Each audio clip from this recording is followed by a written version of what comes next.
Kiss me. Please. Please.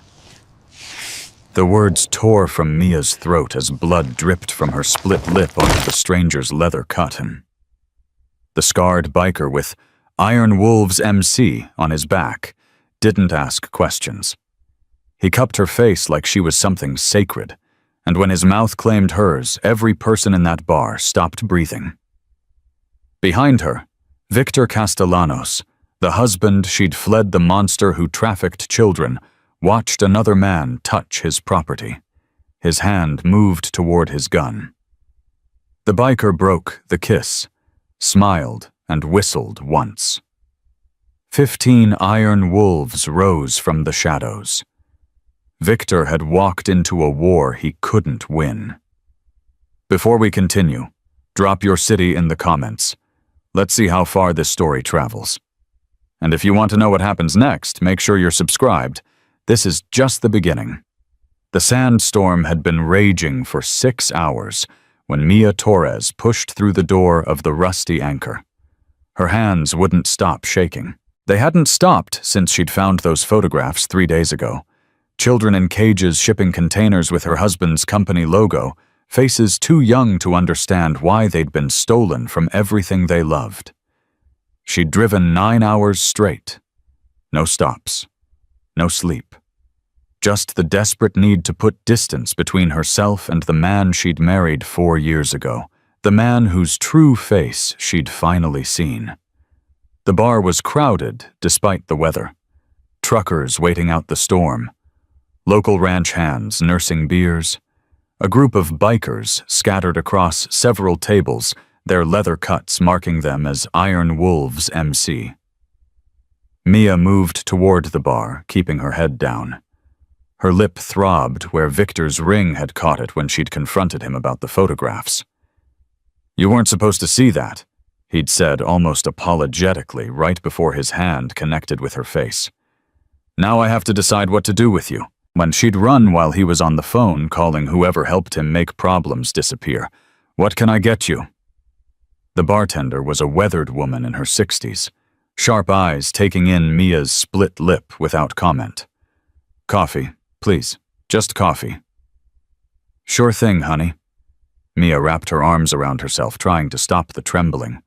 She had a USB drive in her pocket containing everything financial records, shipping manifests, photographs that would put Victor away for life.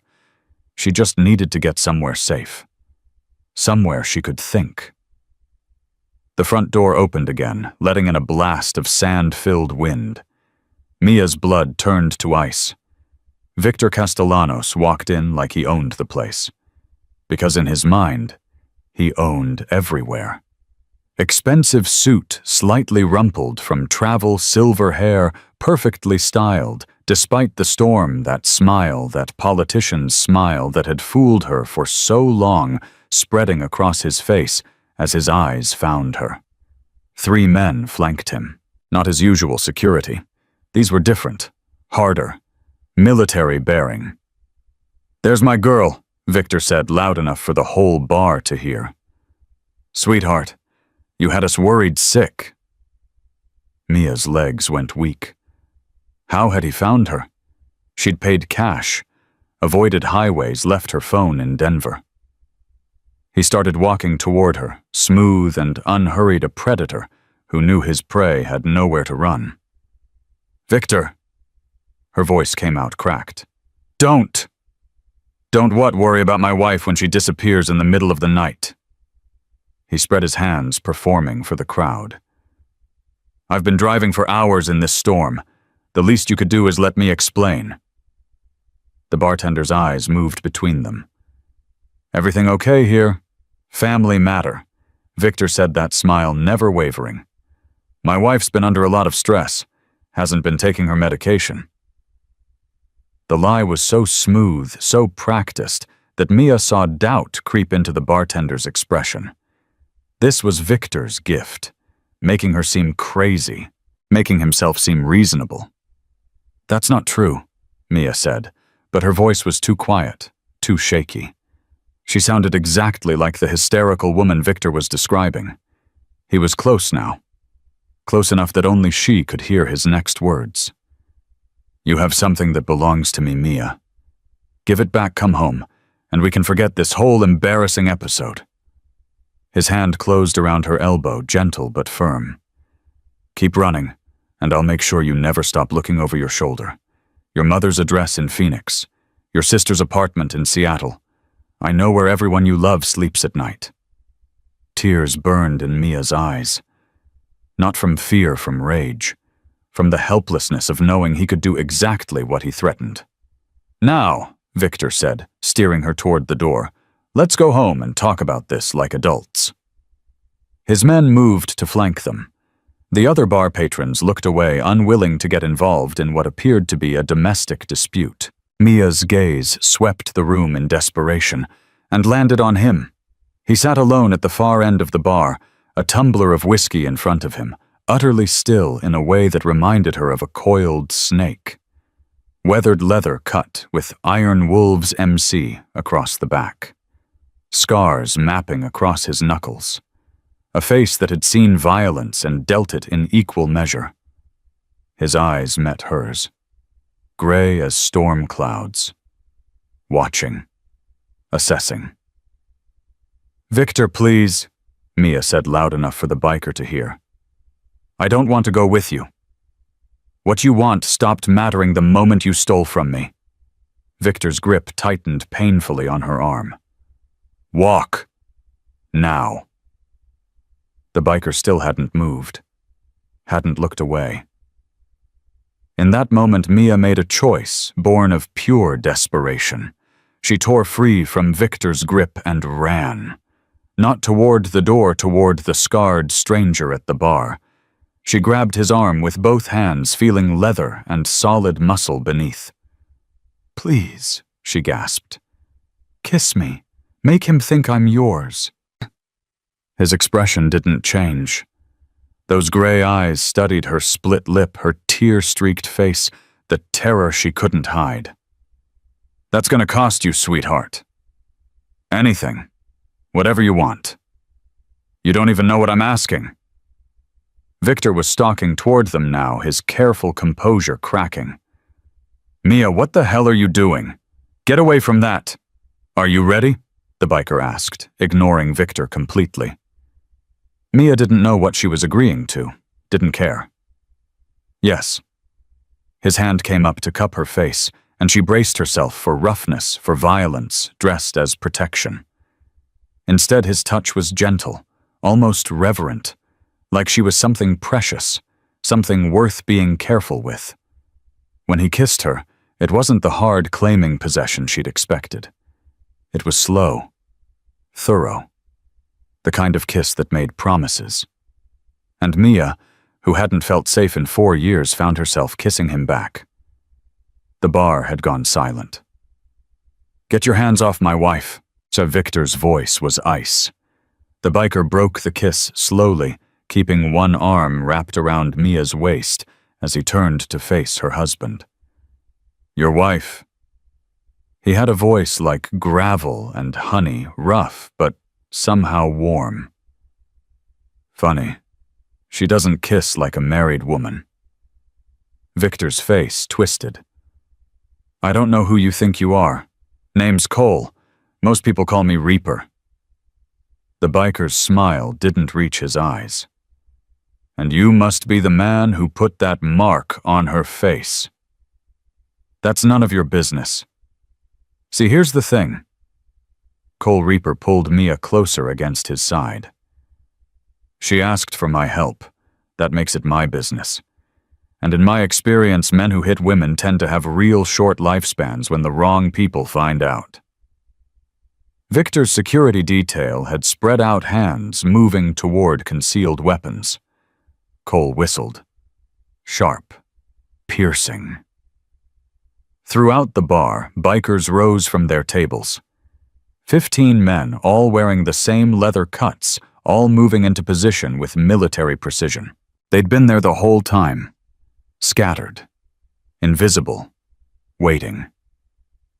Well, shit, Victor said softly. Here's what's going to happen. Cole's voice carried across the silent bar. You're going to turn around, walk out that door, and drive back to whatever hole you crawled out of. The lady stays with me. You don't know who you're dealing with. Neither do you. Cole's arm tightened around Mia. But you're about to find out if you don't start walking. One of Victor's men stepped forward, hand on his weapon. Mr. Castellanos, we can handle. You can try, Cole said. But I've got 15 brothers here, and every single one of them has been waiting for an excuse to hurt someone. Your call. The tension stretched like a wire about to snap. Victor's eyes moved from Cole to his men, to the ring of bikers closing in. For the first time since Mia had known him, she saw uncertainty in his face. This isn't over, Mia. His voice was low, meant only for her. You know what you have. You know what I'll do to get it back? Walk away, Victor. I always get what's mine. Always. He looked at Cole with pure hatred. Enjoy your little protector while you can. Men like him don't last long against men like me. He turned and walked out, his security falling in behind him. The door slammed shut, cutting off the howl of the sandstorm. Mia's knees buckled. Cole caught her before she could fall, lowering her onto a bar stool with surprising care. Easy. Breathe. He found me. The words came out in gasps. I drove for 9 hours, paid cash. How did he find me? Men like that always have resources.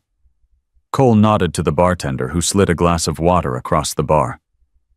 Drink. Mia's hands shook too badly to hold the glass.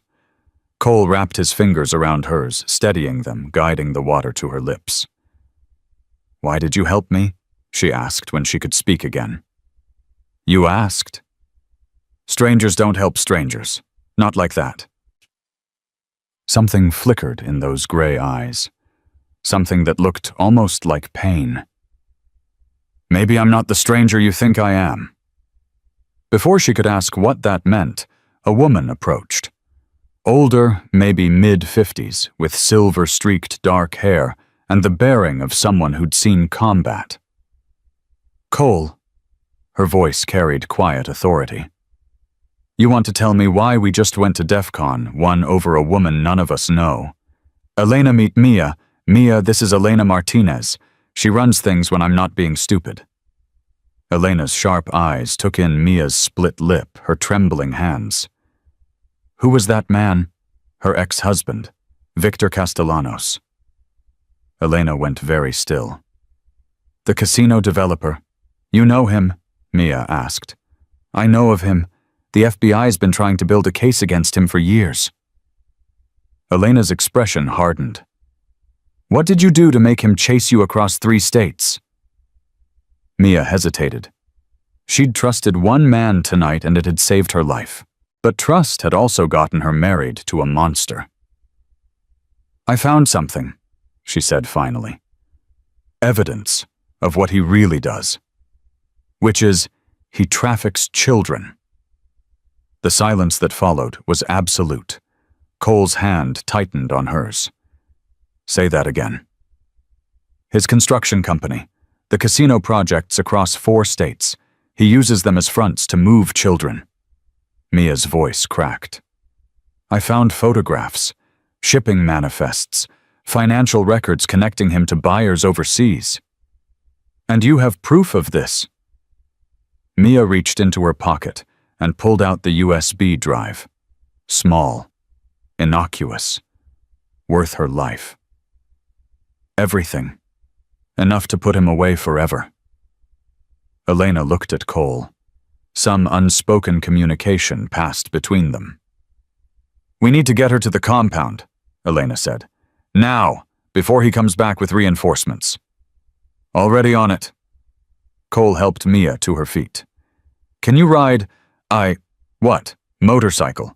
Can you ride on the back of one? I've never... You're about to learn. Nicole was already moving, pulling her toward the back exit. Storm's letting up. We've got maybe a 2-hour window before his people regroup. Wait. Mia dug in her heels.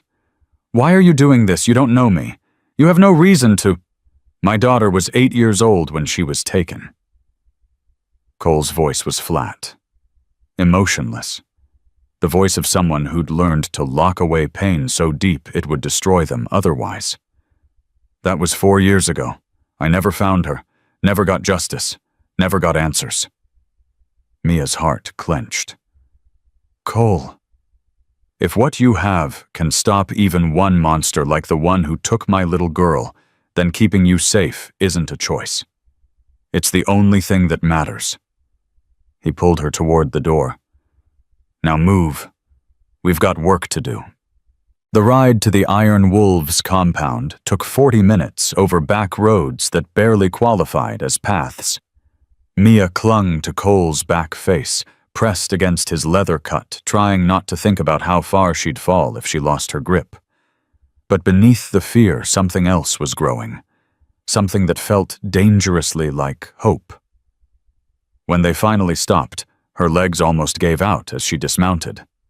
Cole steadied her without comment, waiting until she found her balance before leading her toward a collection of buildings that looked like an old ranch. What is this place? Home. Cole pushed open the main door. At least it's the closest thing to one I've got. Inside the building opened into a large common area. Pool table, bar, worn couches that had seen better decades. But it was the people who made Mia stop cold. Children, at least a dozen of them ranging from maybe 6 to 16, scattered throughout the space. Some watching TV, some doing homework at a long table, some playing cards with adults who wore the same leather cuts as Cole. I don't understand, Mia whispered. The Iron Wolves don't run drugs. Elena appeared beside her. We don't traffic weapons. What we do is rescue children that the system has failed. Kids in trafficking situations. Kids in abusive homes where the cops can't or won't help. We get them out. Get them safe. Get them into new lives where the monsters can't find them. You're vigilantes. We're parents, Cole said quietly. Or we were. Every member of this club has lost a child. To trafficking. To abuse. To a system that didn't protect them when it mattered. His jaw tightened. We couldn't save our own. So we save everyone else's. Mia looked at the children again, saw the wariness in some of their eyes, the healing in others, the way they looked at the rough, scarred bikers with something that looked like trust. Those files you're carrying, Elena said. Do you know how many children Victor Castellanos has moved in the last 5 years? Mia shook her head. We do. We've been tracking him for 2 years, trying to gather enough evidence to take him down. Never could get close enough to find proof. Elena's eyes burned with fierce intensity. And now you walk into our bar with everything we've needed on a USB drive. It's not enough for prosecution, Mia said. I used to be a nurse. I know how evidence works. What I have is enough to point investigators in the right direction, but it's a start. Cole's hand rested on her shoulder. Warm. Grounding. It's more than we've had in 2 years. What happens now? Now you eat something. Rest. Let Elena's people make copies of those files and secure them somewhere Castellanos can't reach. Cole guided her toward the kitchen. And then we figure out how to take that bastard down without getting you killed in the process. He'll come after me. He has resources connections. So do we. Cole's smile was cold. Dangerous. He thinks he's hunting you. What he doesn't know is that he just walked into our territory, and we've been waiting for him for a very long time. 3 hours later, Mia sat in a small room that had clearly been prepared for guests who needed hiding. Clean sheets on a single bed. Bathroom stocked with basics. A lock on the door that could only be opened from inside. She should sleep. Her body was screaming for it, but every time she closed her eyes, she saw Victor's face. Heard his promise. I always get what's mine. A knock at the door made her jump. "It's Cole." She opened the door to find him holding 2 mugs of coffee. "Figured you couldn't sleep either." "How'd you know?" "Because I haven't slept through the night in 4 years. He handed her a mug. "Mind if I come in?" She stepped back to let him enter, watched as he settled into the room's single chair, like a man who'd learned to be comfortable anywhere. "Tell me about him," Cole said. "Castellanos, how'd you end up married to someone like that?" Mia sat on the edge of the bed, wrapping her hands around the warm mug. "He wasn't always a monster. Or maybe he was, and I just couldn't see it. They're good at hiding. He was charming, successful, made me feel like the center of the universe." She laughed bitterly. "Classic signs of an abuser, right? I'm a nurse. I've counseled domestic violence survivors, told them what to look for, and I still didn't see it in my own relationship. Nobody does. That's how they work." The control started small. Suggestions about what I should wear, opinions about my friends. Then it was my job. I was working too many hours, wasn't giving him enough attention. Mia took a sip of coffee. By the time I realized what was happening, I'd lost everything. My career, my friends, my family barely recognized me. "When did you find out about the trafficking?" 3 days ago. He left his laptop unlocked.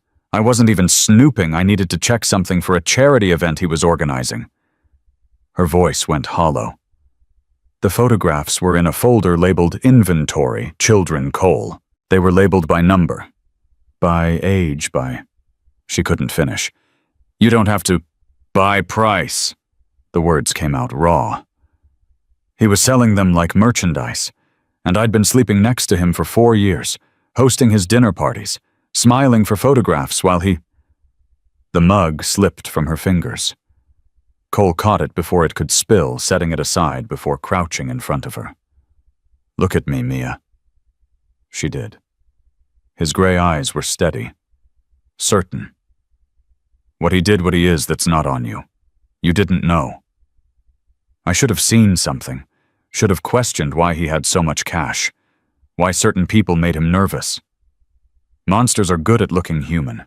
It's how they survive." Cole's hands covered hers. "What matters is what you did when you found out. You didn't look away, didn't convince yourself it was none of your business. You grabbed that evidence and ran." I was scared. Being scared and running toward the right thing anyway. That's called courage. His thumb traced across her knuckles. "My daughter Lily, she was brave too. 8 years old, and she fought back when they took her. Bit one of them so hard she took off part of his ear." "Oh, Cole." "I was deployed, overseas. Her mother had just left us for another man, and I trusted a neighbor to watch her while I served my country."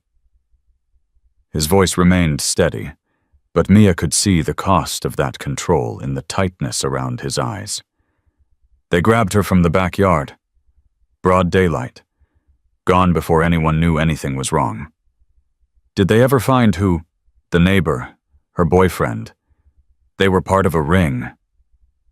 Cole's jaw worked. By the time the FBI tracked them down, Lily had been sold 3 times. Trail went cold at the Mexican border. "I'm so sorry." "Don't be sorry. Be angry." He stood moving to the window. "That's what I learned. Sorry doesn't bring them back. Sorry doesn't stop the next monster. Anger-focused, controlled, turned into action. That's what makes a difference. Is that why you started the Iron Wolves?" "We didn't start it. The club's been around for 30 years. But 6 years ago, a bunch of us parents who'd lost kids, people who'd been through the system and watched it fail, we took it over, changed its purpose." He turned to look at her. "Elena lost her grandson. Tank, our VP, lost twin daughters. Priest, our chaplain, lost both his children and his wife. And you rescue others to make up for the ones you couldn't save. We rescue others because they deserve to be saved." Cole moved back toward her. "Deserve better than a world that treats them like products. Deserve someone willing to fight for them, when their own families couldn't. Even if it means becoming criminals yourselves. Technically, what we do is illegal. Vigilantism.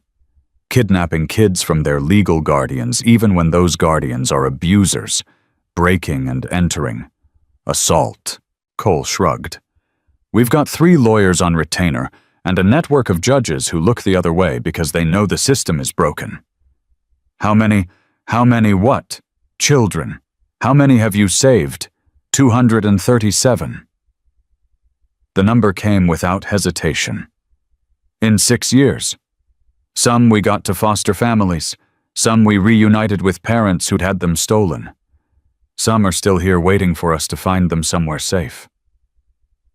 Mia thought about the kids in the common room. Their wary eyes.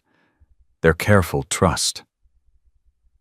Those children out there, they're not all recent rescues, are they? Some of them have nowhere else to go. Parents dead or in prison. No family willing to take them. The system would put them in group homes where they'd be vulnerable again. Cole's voice softened. So they stay. Elena homeschools them. We teach them to protect themselves. When they turn 18, they choose leave and build their own lives, or stay and help us save more. And some stay. Half our newer members are kids we rescued. Grown up, trained, ready to fight the same monsters that hurt them. Cole sat back down in the chair across from her. That's what the Iron Wolves really are, Mia. A family forged from broken pieces. People who refuse to let the worst things that happen to them define who they become. Mia was quiet for a long moment. He'll kill me, she finally said. Victor. If he gets his hands on me again, he won't risk me talking. He'll kill me and make it look like an accident, and no one will ever know what he really was. He won't get his hands on you. You can't promise that. I can promise I'll die trying to stop him. Cole's eyes held hers. I've lost one person I swore to protect. I'm not losing another. You don't even know me. I know you're brave. I know you're carrying evidence that could save hundreds of children, and I know you kissed me back in that bar like you were looking for something you'd given up hoping to find. His voice dropped. I also know that kiss wasn't just for show, not for me. Mia's breath caught. Cole. You don't have to say anything. I'm not expecting anything. Just... He stood moving toward the door. Get some rest. Tomorrow we start planning. Elena's contact at the FBI has agreed to a meeting. Wait. He stopped hand on the doorknob. That kiss, Mia said quietly. It wasn't just for show. I don't know what it was we met 3 hours ago. You're a stranger. Everything about this situation is insane. But when you touched my face like that, like I was worth being gentle with, that was the first time in 4 years anyone has touched me without wanting something from me. Cole turned. His expression was unreadable. In my experience, he said slowly, the moments that change everything don't make sense when they happen. They only make sense later. He opened the door. Sleep, Mia. Tomorrow we fight back. The door closed behind him. Mia lay back on the bed, staring at the ceiling. 24 hours ago, she'd been trapped in a nightmare marriage, too scared to leave, too broken to fight. Now she was hiding in a biker compound surrounded by vigilantes who rescued children carrying evidence that could destroy the monster she'd married, and feeling things for a scarred stranger with gray eyes and a dead daughter that she had no business feeling. None of it made sense. But for the first time in years, Mia Torres felt something she'd forgotten existed. She felt like she might survive. The scream woke her at 3 a.m. Mia was on her feet before she was fully conscious, heart pounding, certain that Victor had found her. But the scream wasn't adult. It was a child. She threw open her door and ran toward the sound, passing bikers who were doing the same. The common room was chaos, kids huddled in groups. Adults trying to calm them, and in the center of it all, a small figure thrashing on one of the couches, lost in the grip of a nightmare so violent that two adults were struggling to hold her still. A girl, maybe 10 or 11. Dark hair matted with sweat, face contorted in terror. "Lily, Lily, you're safe." Mia froze. Cole was on his knees beside the couch, hands gentle on the girl's shoulders, his voice breaking with an emotion that went far deeper than concern. "Lily, baby, it's Dad. You're home. You're safe. Wake up." The girl's eyes flew open, wild, unseeing, still caught in whatever horror lived in her memories. "Don't let them take me," she sobbed. "Please, Daddy, don't let them take me again." "Never." Cole gathered her into his arms, rocking her like she was still small enough to fit in his lap. "Never again. I've got you. You're home." Mia couldn't breathe. Lily, Cole's daughter. She was here. She was alive. The girl who'd been sold 3 times, whose trail had gone cold at the Mexican border 4 years ago, was crying in her father's arms in the middle of an outlaw biker compound in Nevada. Elena appeared at Mia's elbow, voice low. "We found her 6 months ago, one of Castellanos' shipments. She'd been sold to a man in Phoenix who—" Elena's jaw tightened. "We got her out, but the damage, she doesn't remember Cole. She remembers. That's the problem. She remembers everything." Elena's eyes were bright with unshed tears. 4 years of hell, and the one face she trusted her father's was the one she called out for every night. Now she's home, and sometimes she looks at him like he's a stranger. Other times, like now, she's 4 years old again, begging him to save her from the monsters that already got her. On the couch, Lily's sobs had quieted to whimpers.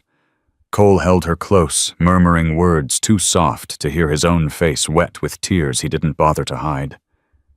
"Why didn't he tell me?" Mia whispered.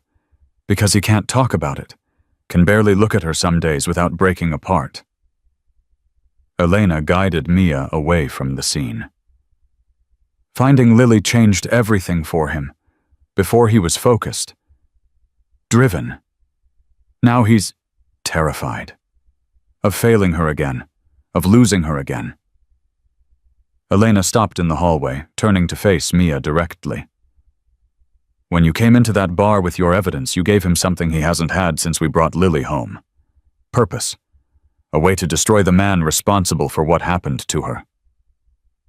Victor sold Lily. We don't know for certain, but the network that moved her connected to his operation. Different nodes, same web." Elena's expression hardened. "Your evidence might be the thread that unravels all of it. That's why Cole protected you. That's why all of us will. Because of revenge. Because of justice." Elena's hand gripped Mia's arm.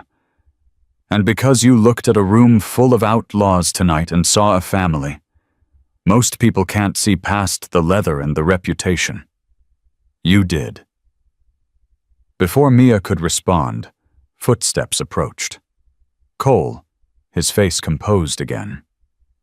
Lily apparently settled enough to sleep. "She's asking for you," he said to Elena. She wants Doc to sit with her. Says she feels safe when Doc is there." His voice carried a weight of old grief. "She doesn't feel safe with me yet." "Cole, it's okay. It's progress." He managed something that was almost a smile. 6 months ago, she screamed every time I came in the room." Elena squeezed his shoulder before heading toward Lily's room. Cole and Mia stood alone in the dimly lit hallway. "Now you know," he said quietly. "Why this matters. Why I would have walked into that bar and challenged your husband even without the kiss." "Your daughter. My God, Cole. She's alive. That's more than I had for 4 years." He leaned against the wall, Exhaustion carved into every line of his face. I thought she was dead. Let myself believe it because the alternative imagining what was happening to her was worse than grief. And now I know exactly what happened to her, every detail, because she tells me in her nightmares.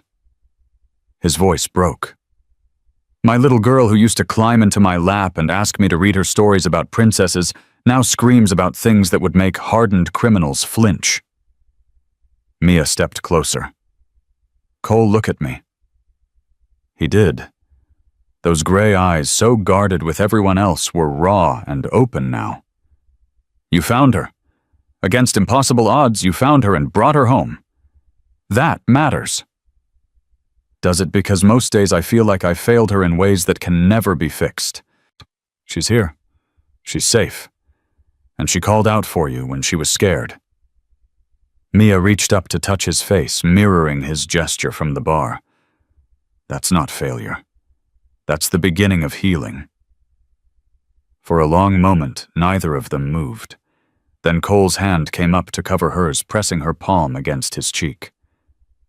What you said earlier, he murmured, about me touching you like you were worth being gentle with. That's how I'll always touch you. Because you are.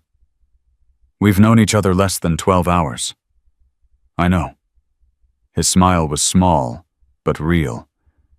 And already I can't imagine letting you walk out of my life. That's insane. Probably. He turned his head to press a kiss against her palm. But my whole life stopped making sense 4 years ago. You're the first thing that's felt right since then. Mia should pull away.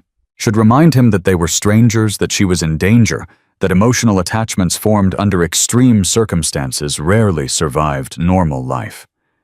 Instead, she stepped closer and rested her forehead against his chest.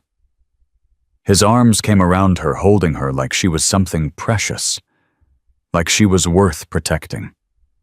And in that moment, surrounded by danger and darkness and the screams of wounded children, Mia Torres felt something she'd given up on ever feeling again.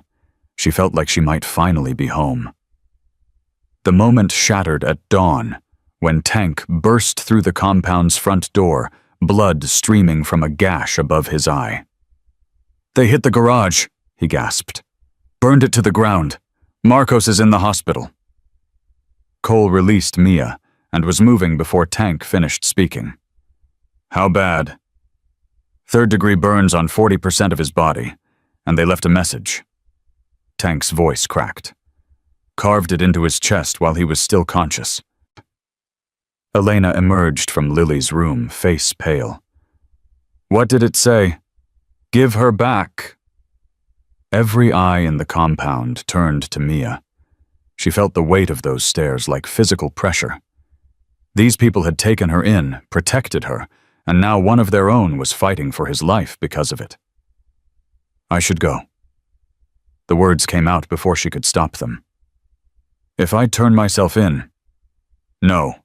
Cole's voice cut through the murmur of agreement that had started to ripple through the room. That's exactly what he wants. He's trying to isolate you. A man is dying because of me.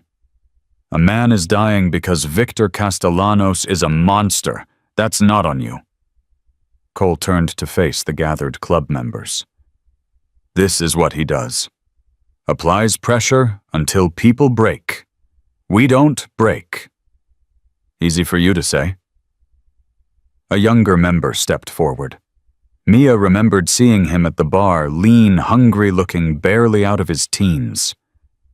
Your daughter's already home. Rest of us are still looking. Every day we spend protecting her is a day we're not searching. Danny. Elena's warning carried steel. No, he's right to question it. Cole didn't flinch from the challenge. You all have a right to question it. But before you decide this woman isn't worth protecting, you need to see what she's carrying. He looked at Mia. She understood. With trembling hands, she pulled the USB drive from her pocket. Everything, she said. 4 years of records, children's names, shipping routes, buyer lists, financial transactions. Her voice strengthened as she spoke. Victor Castellanos has moved over 300 children through his network. Some of them might be yours." The silence was absolute. Danny's face had gone white. 300 that I found evidence of. The real number is probably higher. Mia met his eyes directly. Your sisters. Your daughters. Someone's children are on this drive.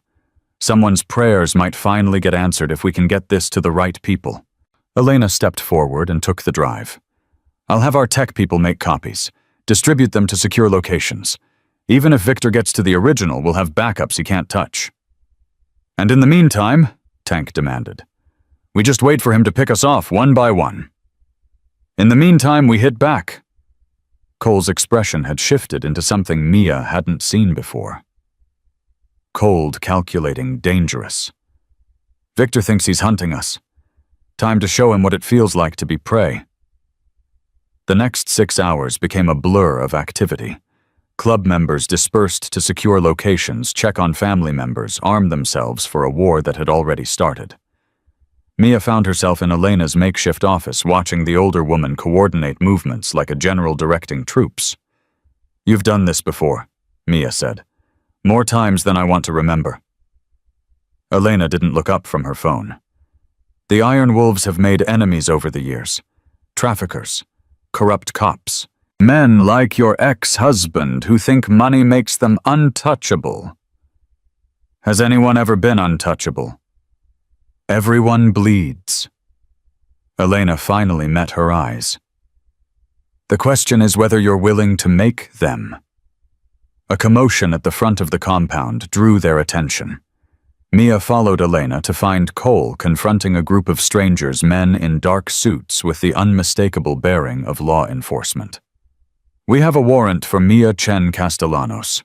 The lead agent held up papers. For theft of proprietary business information and unauthorized access to secure computer systems. Mia's blood ran cold. Chen, her maiden name. Victor was sending a message he knew everything about her, including the identity she'd tried to reclaim when she left him. There's no one here by that name, Cole said flatly. We have reliable information that she's in this compound. The agent's eyes swept the gathered bikers with barely concealed disgust. We can do this the easy way or the hard way. How about a third option? Elena stepped forward, phone in hand. I have Judge Morrison on the line. Would you like to explain to her why you're executing a warrant issued by a judge in Victor Castellanos' pocket? The agent's composure flickered. Ma'am, this is federal. Federal warrants don't get issued in 4 hours unless someone's pulling strings. Elena's smile was razor sharp. Your boss's boss is going to get a very interesting phone call in about 30 seconds if you don't turn around and drive away. A tense standoff. Mia could feel the violence coiled in the bikers around her, the barely contained aggression in the federal agents. Finally, the lead agent stepped back. This isn't over. He looked directly at Mia. Mr. Castellanos wants you to know that your mother's neighborhood in Phoenix has had 3 home invasions this week. Terrible crime rate. Someone should do something about that. But Cole moved before anyone could stop him, grabbing the agent by his tie and yanking him close. You deliver a message for me. His voice was barely above a whisper, but everyone heard it.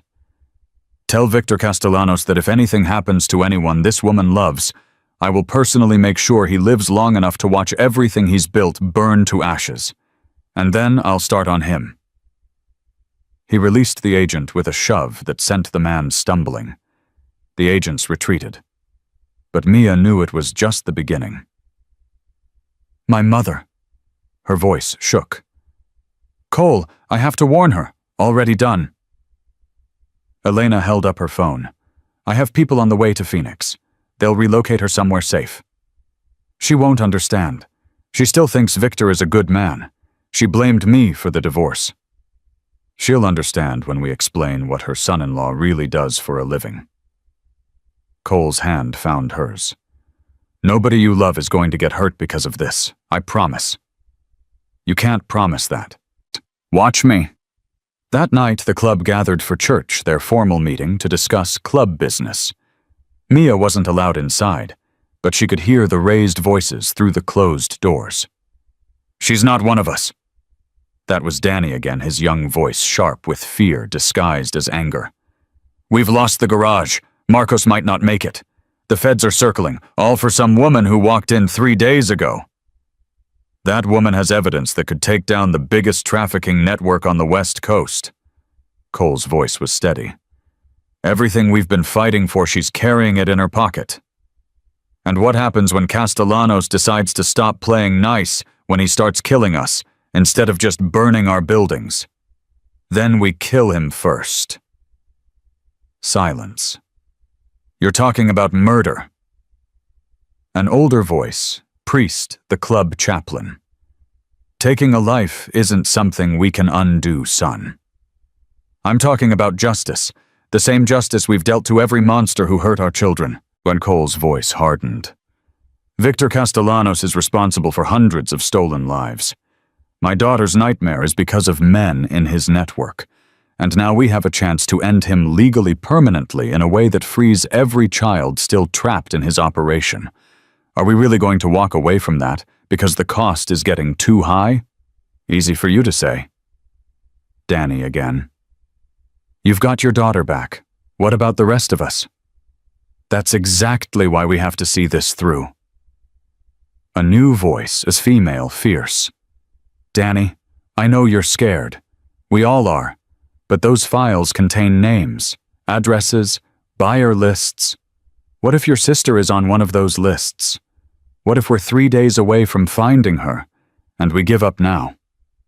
Rachel's right. Tank spoke for the first time. I didn't get these burns so we could surrender.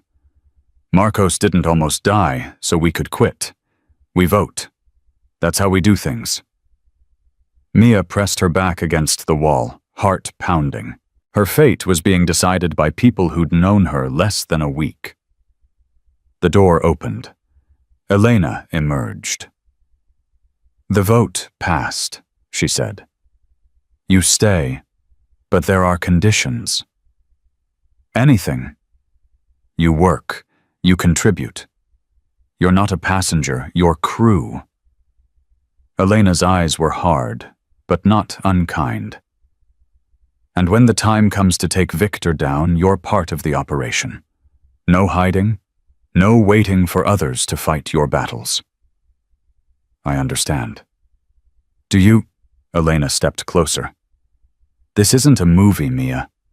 People are going to get hurt, maybe killed. And you'll have to live with knowing you're part of the reason why. Can you handle that? Mia thought about the children in Victor's photographs. The numbers instead of names, the price tags instead of futures. Yes, she said. I can handle that. Good. Elena nodded toward the meeting room. Then get in there. You need to hear what Cole's planning. The plan was insane. Mia listened with growing disbelief as Cole laid out his strategy. An FBI contact, Elena's estranged daughter, Agent Rachel Kim, had been building a case against Victor for years. The files Mia carried could accelerate the timeline, but they needed more. They needed Victor to incriminate himself directly. A sting, Rachel explained via video call. He's hosting a charity gala in 2 weeks. 300 guests, including politicians and celebrities he's bought over the years. We get someone inside plant recording devices, catch him discussing his operation directly. Who's going inside? Tank asked. Rachel's eyes moved to Mia. The only person he'd let close enough to plant evidence. His wife. Ex-wife, Mia corrected automatically. And he'd never believe I came back willingly. He would if you came back broken. Rachel's voice was clinical. Men like Victor have egos the size of small countries. If you showed up at his door, apologized for running, begged for another chance, he'd believe it because he'd want to believe it. You want me to go back to the man who's been trying to kill me? I want you to help us destroy him. Rachel leaned forward. You know his house, his patterns, where he keeps his secrets. No amount of surveillance can replace that knowledge. And if he decides to kill her the moment she walks through the door— Cole's voice was deadly quiet. We'll have extraction teams standing by. No. Cole stood. She's not bait. Find another way. There is no other way. Rachel's frustration was evident. The FBI has been trying to take Victor down for a decade. This is the closest we've ever gotten. Mia is the key. Mia is a person, not a key. Cole. Mia rose to face him. She's right. Mia, I've spent 4 years letting Victor control my life through fear. Running, hiding, making myself small so he wouldn't notice me. Her voice strengthened. I'm done running. If going back into his house is what it takes to free those children, then that's what I'll do. He'll hurt you, maybe kill you. He's been hurting me for years. At least this time it'll mean something. Cole's jaw worked. She could see the war playing out behind his eyes, the protector fighting with the strategist, the man who'd already lost one person he loved, struggling with the leader who knew sacrifice was sometimes necessary. If we do this, he said finally, we do it right. Full surveillance, extraction teams, backup plans for the backup plans. And I'm going in with you. Victor knows your face. Then I'll make sure he doesn't see it. Cole's hand cupped her face, gentle, as always fierce as ever. You're not walking into that house alone. Not now. Not ever. Mia covered his hand with hers. Okay. Okay. His forehead pressed against hers. We've got 2 weeks to plan. Let's make them count. But Victor wasn't going to give them 2 weeks. 3 days later, Mia was helping Elena organize medical supplies when Danny burst into the room, face ashen. We need to evacuate. Now! What's happened? Someone sold us out. Danny's eyes were wild. Castellanos knows the FBI is involved. He's moving up the gala. It's happening tomorrow night. And he sent a message. He held up his phone. A video played Mia's mother bound to a chair, fear etched into every line of her face. The lovely Mrs. Chen will be joining us at tomorrow's event. Victor's voice narrated over the image. Mia, sweetheart, I know you'll want to be there. Come alone, or your mother becomes the evening's entertainment. Mia's legs gave out. Cole caught her before she hit the floor. He has my mother. The words came out, strangled. Cole, he has my mother. We'll get her back. How? He's changed everything. The timeline, the location. Then we adapt. Cole's arms tightened around her. We've been preparing for this fight for years. One changed timeline doesn't change who we are. Elena was already on her phone, barking orders. Tank had disappeared, presumably to gather the others. The compound had shifted from cautious preparation to urgent mobilization in seconds. But something was wrong. Mia's eyes found Danny across the room. The young man who'd argued loudest against protecting her. The one who'd questioned whether she was worth the cost. He wasn't scrambling like the others. He was standing very still, phone clutched in his hand, and even from across the room, Mia could see the guilt carved into his features. Danny! The single word cut through the chaos. Everyone froze. Danny's face crumpled. I'm sorry. I'm so sorry. Cole moved faster than Mia thought possible, crossing the room and pinning Danny against the wall in one fluid motion. What did you do? My sister! Tears streamed down Danny's face. He has my sister, Cole. Has had her for 2 years, said if I helped him he'd let her go. Said if I didn't— You sold us out. I didn't have a choice. There's always a choice. Cole's voice was ice. You chose your sister over every child we're trying to save. Over every brother who's bled for this club. Over Mia. I know. Danny's resistance crumpled. I know. But she's 17, Cole. She's been in his operation since she was 15. I couldn't just let her rot while we played hero. How much does he know? Everything. The FBI involvement, the files, your plan to get someone inside the gala. Danny's voice dropped to a whisper. He knows about Lily, too. Knows she's here. The temperature in the room seemed to drop 20 degrees. If he touches my daughter, Cole started. He won't. Mia stepped forward, her mind suddenly terrifyingly clear. He won't touch Lily because he's going to get what he wants. Mia, no. Cole, listen to me. She pulled him away from Danny, forcing him to meet her eyes. Victor wants me. He wants the files. And now he has leverage my mother, Danny's sister, probably others we don't know about. She took a deep breath. Deep. Let him think he's won. Let me go to him. That's suicide. It's strategy. Mia looked at Elena. You said the FBI has been building this case for a decade. That means they have resources, teams, contingencies. Elena nodded slowly. We have people who can be in position within hours. Then get them there. Mia turned back to Cole. Victor's arrogance is his weakness. He's so certain he's already won that he's not going to see the trap until it closes around him. And if you're wrong, then at least my mother and Danny's sister have a chance. Mia took his hand. I spent 4 years being Victor's victim. Tomorrow, I become his downfall. Cole's grip tightened on her fingers. She could see him searching for an argument, a reason to say no any alternative that didn't involve sending her into the lion's den. He found none. 24 hours, he said finally. 24 hours to plan the most important operation this club has ever run. We can do it. We have to. He pulled her close lips, brushing her forehead. Because I'm not losing you, Mia. Not when I just found you. Behind them, Danny still slumped against the wall, tears staining his cheeks. What happens to me? He asked quietly. Cole didn't turn around. That depends on what happens tomorrow. You help us save everyone, your sister Mia's mother, those kids, and we'll figure out the rest. You betray us again, and there won't be enough left of you to bury. I won't.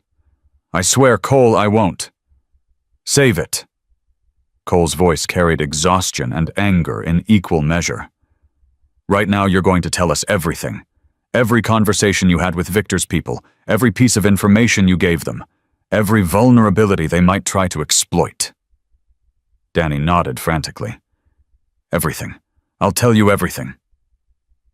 Elena guided the young man toward the meeting room, her expression a complicated mixture of disgust and reluctant understanding. And Mia stood alone with Cole in a compound that had become a war room 24 hours from walking back into the nightmare she'd escaped, armed with nothing but a plan held together with hope and desperation. You're afraid, Cole said. Terrified. Good. His hands framed her face. Fear keeps you sharp, keeps you alive. Don't try to be brave tomorrow, just be smart. And if smart isn't enough, then I'll be there to catch you when it falls apart. His thumb traced her cheekbone.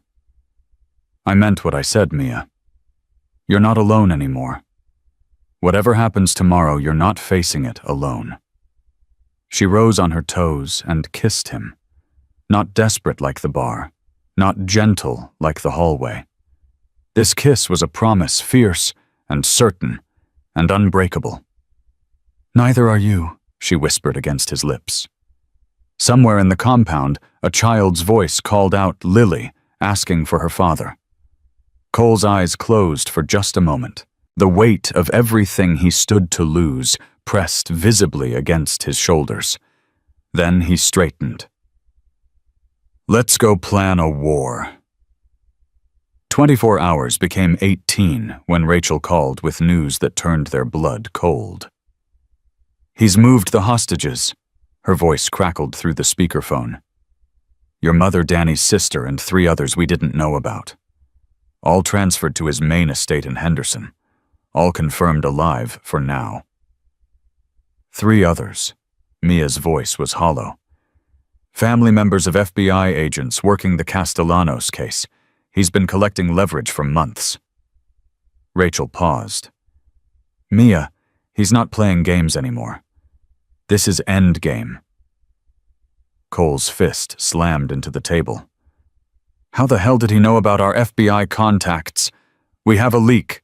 Someone inside the bureau. Rachel's frustration was palpable.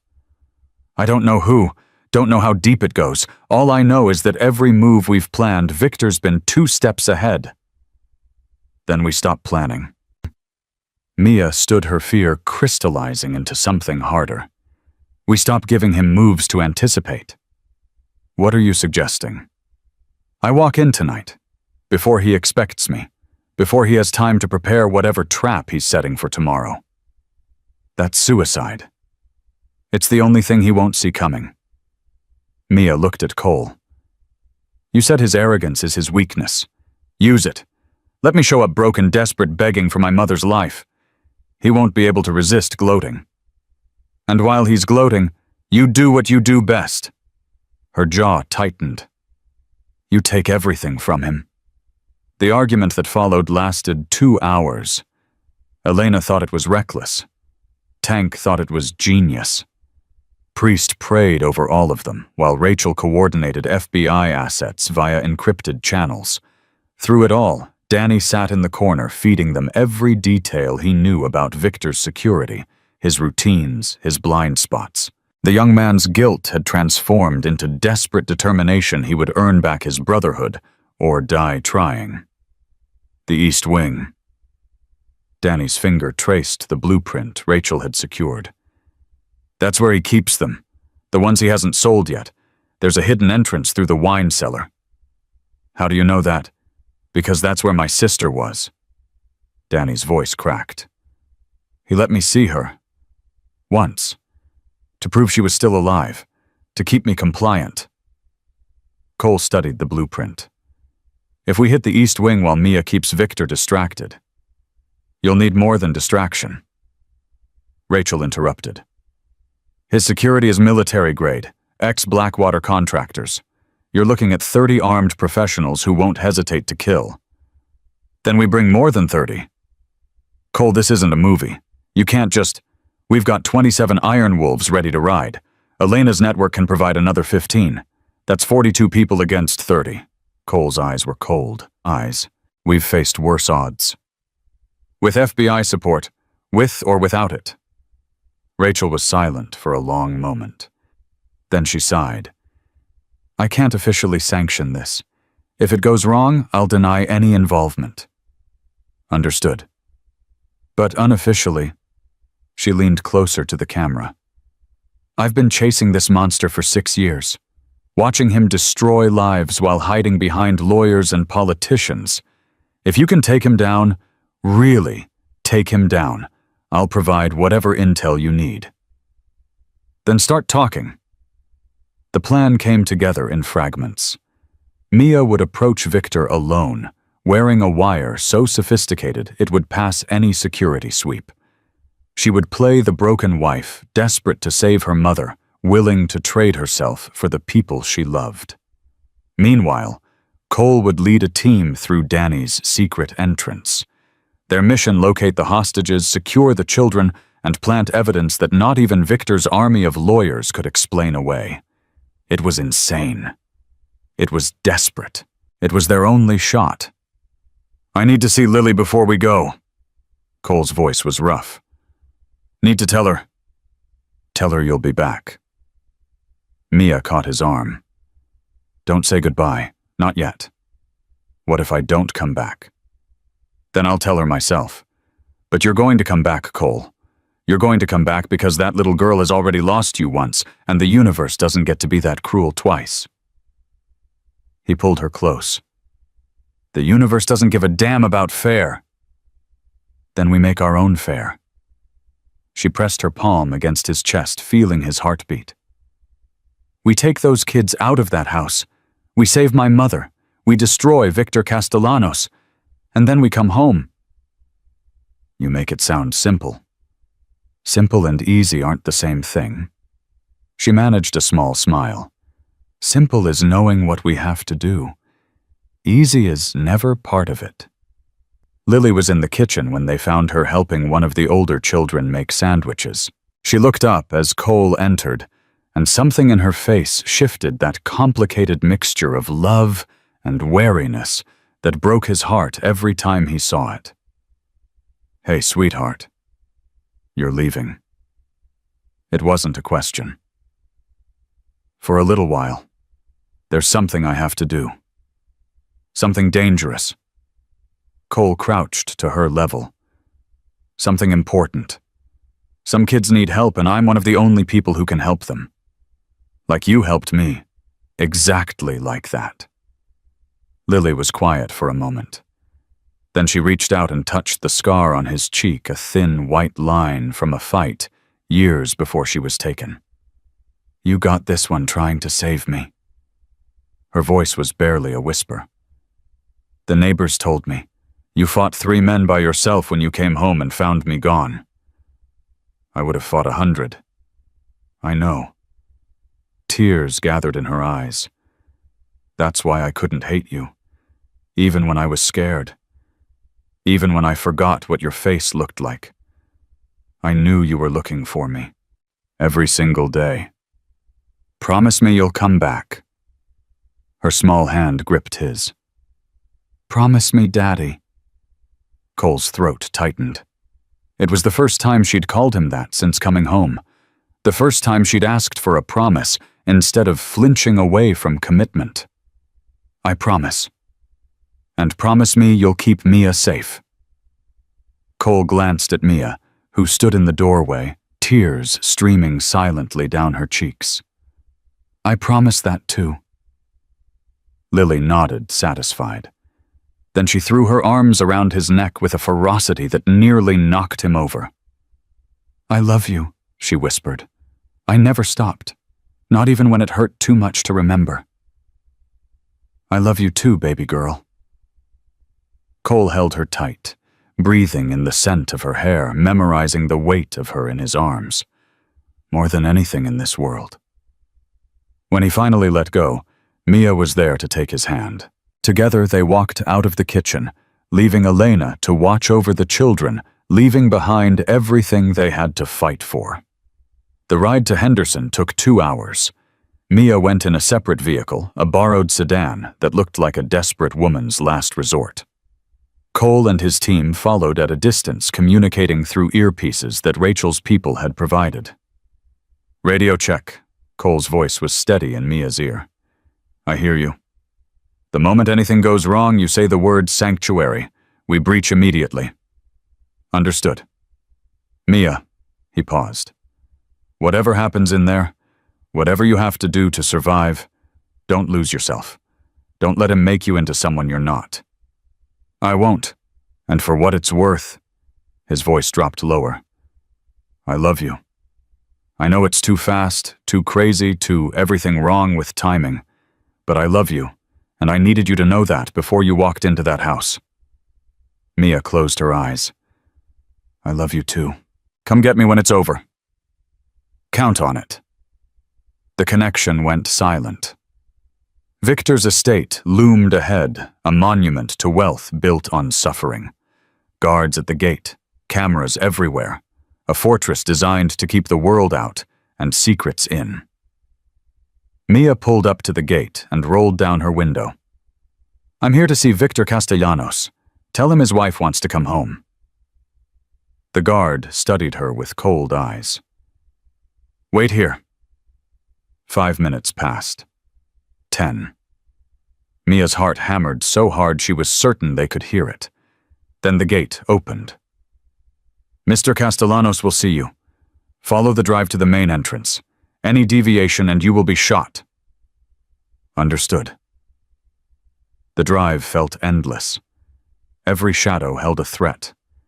Every window hid eyes watching her approach. Victor waited on the front steps, flanked by 2 guards who could have been carved from stone. He was smiling.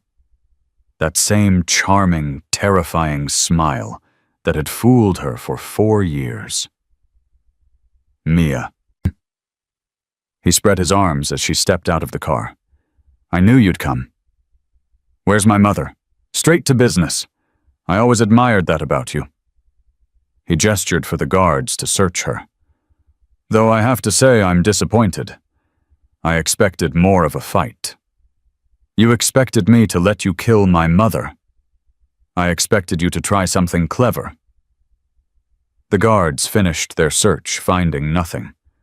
Of course, the wire was embedded in her bra, invisible to anything short of a full body scan. The Mia I knew always had a plan. The Mia you knew is dead. You killed her. She let real bitterness bleed into her voice. I just want my mother. Give her back, and I'll come back to you. Be whatever you want me to be. Victor's smile widened. Now that's what I like to hear. He led her inside his hand on her lower back, in that possessive way she remembered too well. Guards fell in behind them. The trap was closing, but Mia couldn't tell if she was the hunter or the prey. Your mother is comfortable, Victor said as they walked. She's been asking about you constantly. Quite touching, really, how much she loves you, even after you abandoned her to run off with those biker degenerates. I didn't abandon anyone. No, Victor stopped, turning to face her. Then what do you call stealing from your husband and fleeing across state lines? What do you call throwing yourself at a stranger in a bar like some common whore? I call it survival. Survival? He laughed. You don't know the meaning of the word. You've never had to fight for anything in your pampered little life. Everything you have, your education, your career, your comfortable existence, I gave you. You gave me nothing but fear. I gave you purpose. His voice dropped, dangerous now. Without me, you're just another forgettable nurse in an overcrowded hospital. With me, you could have been a queen. Queen of what? A kingdom built on stolen children. Victor went very still. So you did see the files? His hand shot out, gripping her chin with bruising force. What did you do with them, Mia? Where are they? Destroyed. She met his eyes without flinching. I burned them. I didn't want the FBI finding them when they investigated my disappearance. You expect me to believe that? I expect you to believe I'm a scared woman who wants her mother back. She let tears form. I don't care about your business, Victor. I don't care about any of it.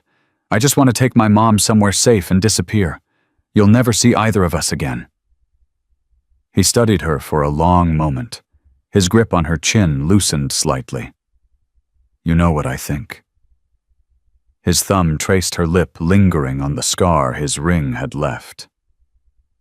I think you're lying.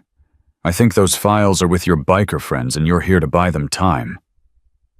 I'm here to save my mother. One doesn't preclude the other.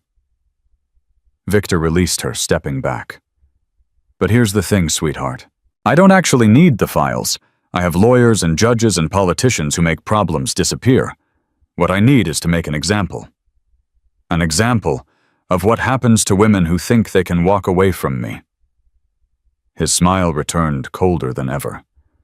Your mother will be released. She's a foolish old woman who was never any real threat. But you need to learn a lesson. Victor, don't worry. He was walking again, pulling her along. I'm not going to kill you. That would be wasteful. You're going to serve a much more useful purpose. What purpose? Tomorrow's gala. My buyers are expecting new inventory. He glanced at her eyes, dead as a shark's. You're going to help me demonstrate product quality. Personally. The words hit Mia like a physical blow. You can't be serious. I'm always serious about business.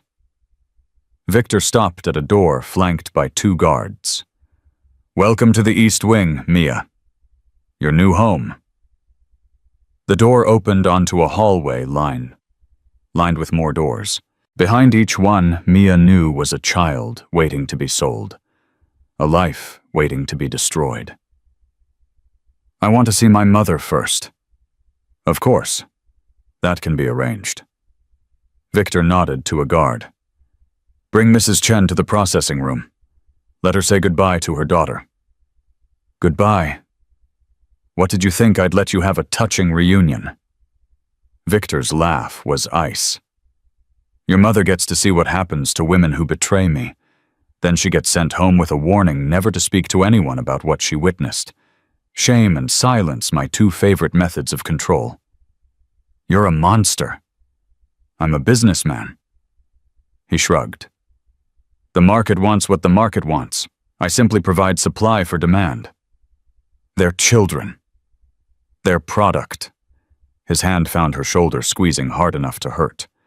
And soon so are you. They put her in a room that was almost luxurious nice furniture, soft bed, attached bathroom. A gilded cage for merchandise too valuable to damage before sale. Mia paced, listening for any sign of Cole's team, praying the wire was still transmitting.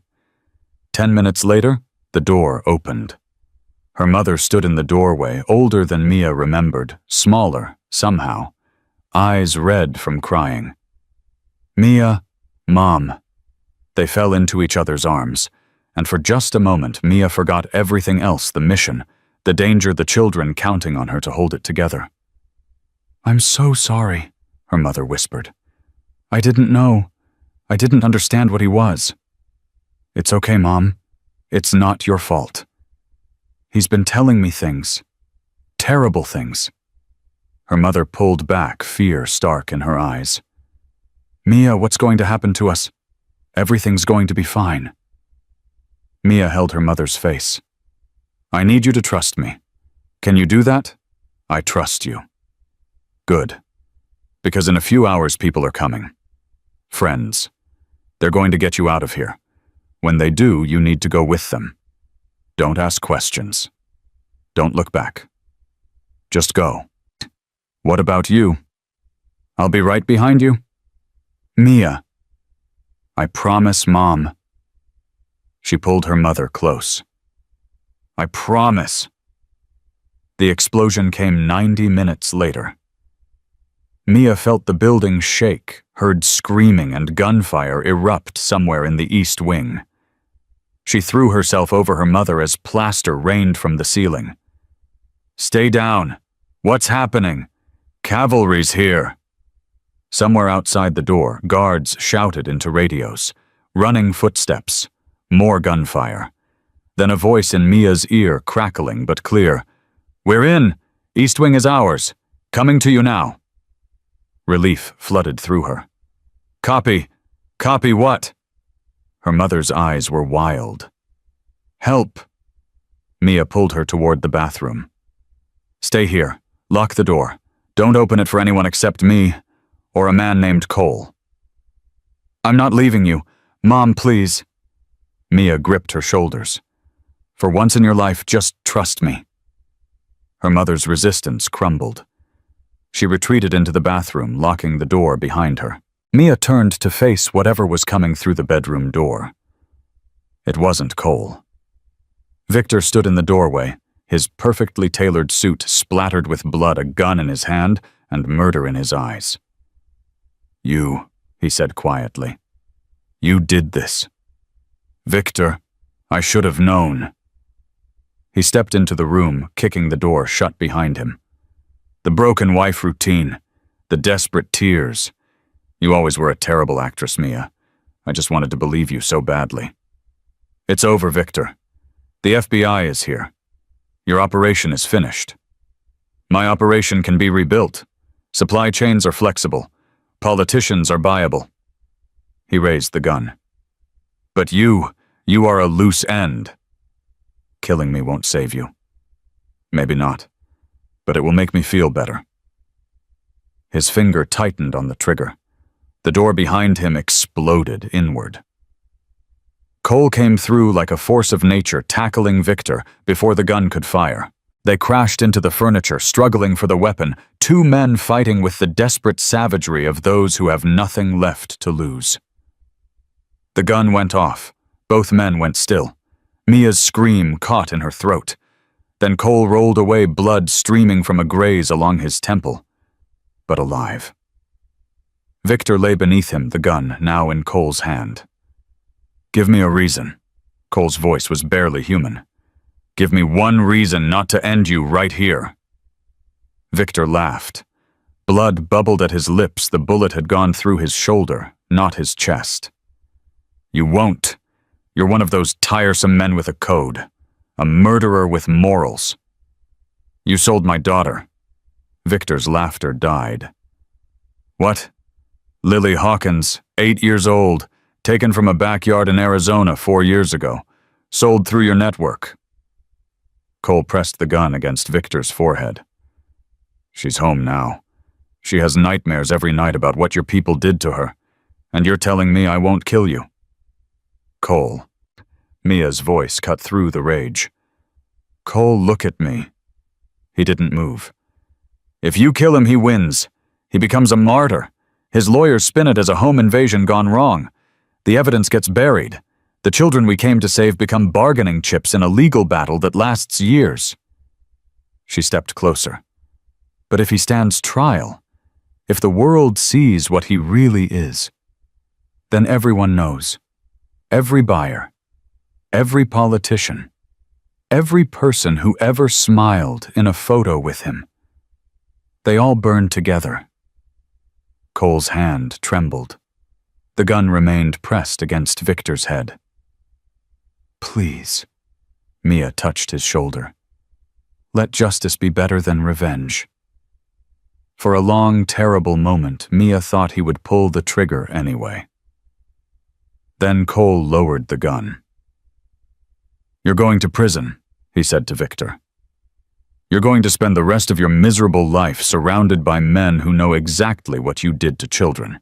And every single day you're going to remember this moment, the moment you lost everything, because a woman you thought was weak turned out to be stronger than you ever imagined." Victor's face twisted with hatred. "This isn't over." "Yeah." Cole stood pulling Mia against his side. "It really is." FBI agents flooded the room seconds later. Victor was handcuffed, read his rights, dragged away, spitting threats that no one listened to. In the bathroom, Mia's mother emerged, shaking but unharmed. And somewhere in the East Wing, children were being carried to safety by men in leather cuts who had once lost their own. It wasn't over. Not really. There would be trials and testimony and nightmares that would take years to fade. But standing in the ruins of Victor's empire, Cole's blood on her hands and her mother alive beside her, Mia Torres, allowed herself to believe that maybe, just maybe, the worst was behind them. The sirens didn't stop for hours. Mia sat on the back of an ambulance, a shock blanket around her shoulders that she didn't remember accepting, watching federal agents stream in and out of Victor's estate like ants dismantling a carcass. Her mother had been taken to a hospital for evaluation. Cole was somewhere inside coordinating with Rachel's team. And the children, the children. They emerged in groups, blinking against lights they hadn't seen in weeks or months, clinging to the hands of strangers in FBI windbreakers who promised them safety. Some cried. Some were silent in ways that hurt worse than tears. All of them bore the invisible marks of what they'd survived. 17. They'd rescued 17 children from Victor's East Wing. It wasn't enough. It would never be enough. But it was 17 more than yesterday. "Mrs. Castellanos." Mia flinched at the name. "Torres. My name is Mia Torres." The agent consulted his tablet. "Right. Sorry. We need you to come with us for a formal statement. Now, the sooner we document everything, the stronger our case against Castellanos." The agent's expression softened slightly. "I know you've been through hell tonight, but every detail you can give us helps put him away longer. She's not going anywhere until a doctor clears her." Cole appeared from nowhere, blood still crusted at his temple, exhaustion carved into every line of his face. He positioned himself between Mia and the agent with a protectiveness that made her chest ache. "Sir, this is a federal investigation. And she's a victim who just helped you take down a trafficking network worth hundreds of millions." Cole's voice carried steel. "She gives her statement after she's been examined, fed, and given at least 4 hours of sleep. Those are my terms." "You don't get to set terms, Agent Morrison." Rachel appeared, her own suit, rumpled face tight with fatigue. "I'll handle this. Go help with the evidence cataloging." The agent retreated, clearly unhappy, but unwilling to challenge a superior. Rachel turned to Cole and Mia. "He's right, you know. We need her statement. And you'll get it. After." "After what? After I make sure everyone who fought tonight is accounted for." Cole's jaw tightened. "We lost 2 men in that assault, Rachel. Good men who died taking down your target. So forgive me if I prioritize them over your paperwork." Rachel's expression flickered. "Who? Priest and Tank." The names hit Mia like physical blows. Priest, the gentle chaplain who'd prayed over them before the mission. Tank, the massive VP who'd defended her right to stay even while questioning the cost. "No." The word came out broken. "No, that's not, they can't be. Tank took 3 bullets pulling kids out of the East Wing. Kept going until his body gave out." Cole's voice was hollow. Priest was covering his retreat. They got him in the back. "Cole, don't." He held up a hand. "Not yet, I can't." "Not yet?" Rachel looked between them, something like genuine sorrow crossing her professional mask. "I'm sorry. For what it's worth, this operation saved more children than any single raid in the Bureau's history. Their sacrifice, don't you dare." Cole's grief transformed to fury in an instant. "Don't you dare turn them into statistics, into talking points for your press conference. They were fathers, brothers, men who spent years trying to fix a broken system because people like you couldn't be bothered. That's not fair. None of this is fair." Cole took Mia's hand, pulling her to her feet. "We're leaving. You know where to find us when you actually need something useful." They walked through the chaos without speaking past evidence teams and crying children and reporters who'd already gathered at the perimeter. Cole's grip on her hand was the only thing keeping Mia anchored to reality. Tank and Priest were dead.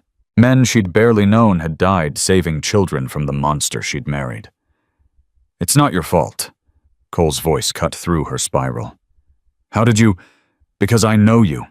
Because you're already building a ledger in your head, counting the cost, wondering if it was worth it." He stopped, turning to face her. "Tank and Priest chose to be there tonight. They knew the risks. They accepted them. And they died doing the only thing that ever made them feel whole, protecting kids who couldn't protect themselves. That doesn't make it hurt less. No, nothing makes it hurt less." His thumb traced circles on her palm. "But you can't carry their deaths like they're your burden. That's not what they'd want. What would they want? For you to live. To be happy. To make sure every child we pulled out of that house grows up knowing that someone was willing to die for them." Cole's voice cracked. "That's what Tank told me once. That if he had to go, he wanted it to mean something. It meant something. Then honor it. Honor them. By not letting survivors' guilt destroy what they fought to save." A commotion near the main entrance drew their attention. Danny emerged, flanked by 2 young women, one around his age, the other barely 17, with the same dark hair and haunted eyes. "Anna." Danny was crying openly, clutching his sister like she might disappear. "Oh God. Anna, I'm so sorry. I'm so sorry." "You came." The girl's voice was hoarse, damaged by things Mia didn't want to imagine. "I didn't think anyone would come. I would have torn down the world to find you." Danny pulled back, examining her face, cataloging the damage. "Did he hurt you? Did they—" "Danny?" Anna's hand covered his mouth. "I'm alive. Right now, that's enough." The reunion was raw and painful and beautiful in ways that made Mia's heart clench. Whatever Danny had done, whatever mistakes he'd made, this moment was his redemption. "I'm going to get you help." Danny's voice steadied with new purpose. "The best therapists, the best doctors, whatever you need. I need you to stop looking at me like I'm broken. You're not broken. You're the strongest person I know." He kissed her forehead. "And we're going home." "Where's home?" The question hung in the air. Danny looked at Cole, uncertainty in his eyes. "Home is wherever the club decides it is." Cole's voice carried no judgment, only exhaustion. "Church meets in 2 days. We'll figure out the rest then." "Cole, I know Not now." Cole raised a hand. "Tonight we saved 17 children, lost 2 brothers, and destroyed a network that's been operating for a decade. Whatever comes next can wait until we've buried our dead." Danny nodded, leading his sister toward the waiting ambulances. Mia leaned into Cole's side. "You're going to forgive him?" "I'm going to try." His arm wrapped around her. "That's all any of us can do." The compound felt different when they returned. Word had already spread about Tank and Priest. The remaining Iron Wolves moved through the space like ghosts, grief settling over them like a physical weight. Elena sat in the kitchen, tears streaming silently down her face, surrounded by children who didn't understand why the adults were crying, but knew something terrible had happened. Lily found them the moment they walked through the door. "Daddy!" She crashed into Cole's legs, arms wrapping tight. "You came back." "I promised, didn't I?" "Uncle Tank didn't come back." Her voice was small. "I heard them talking." "He's gone." Cole sank to his knees, pulling his daughter close. "Yeah, baby. Uncle Tank is gone. Did the bad men kill him? He died saving children. Being a hero?" Lily was quiet for a moment. "Then, will you die being a hero too?"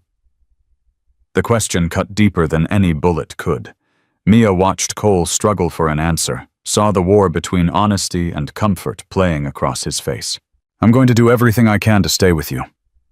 He pulled back to meet her eyes. "That's the best promise I can make." "It's not good enough." "I know, sweetheart. I know." Lily studied her father's face for a long moment.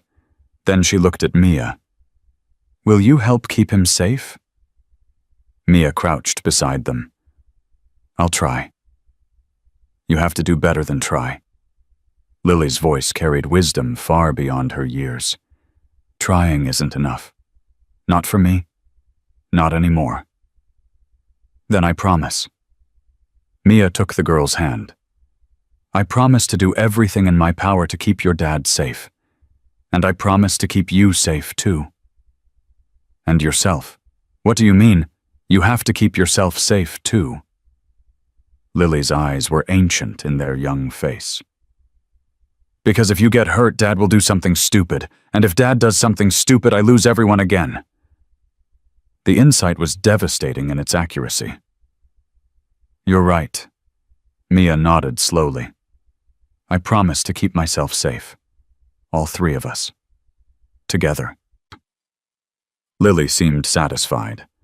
She squeezed Mia's hand, then Cole's, then retreated to help Elena with the other children. Cole watched her go with wonder in his eyes. When did she get so wise? Trauma ages you? Mia stood, pulling him up with her. She's seen more darkness than most adults. Makes you grow up fast. I hate that for her. So do we. That's why we're going to make sure she never sees that kind of darkness again. The funeral happened 3 days later. Iron wolves came from across the country to pay respects. The church overflowed with leather-clad mourners, many of them scarred and tattooed men weeping openly for brothers who'd fallen in service of something greater than themselves.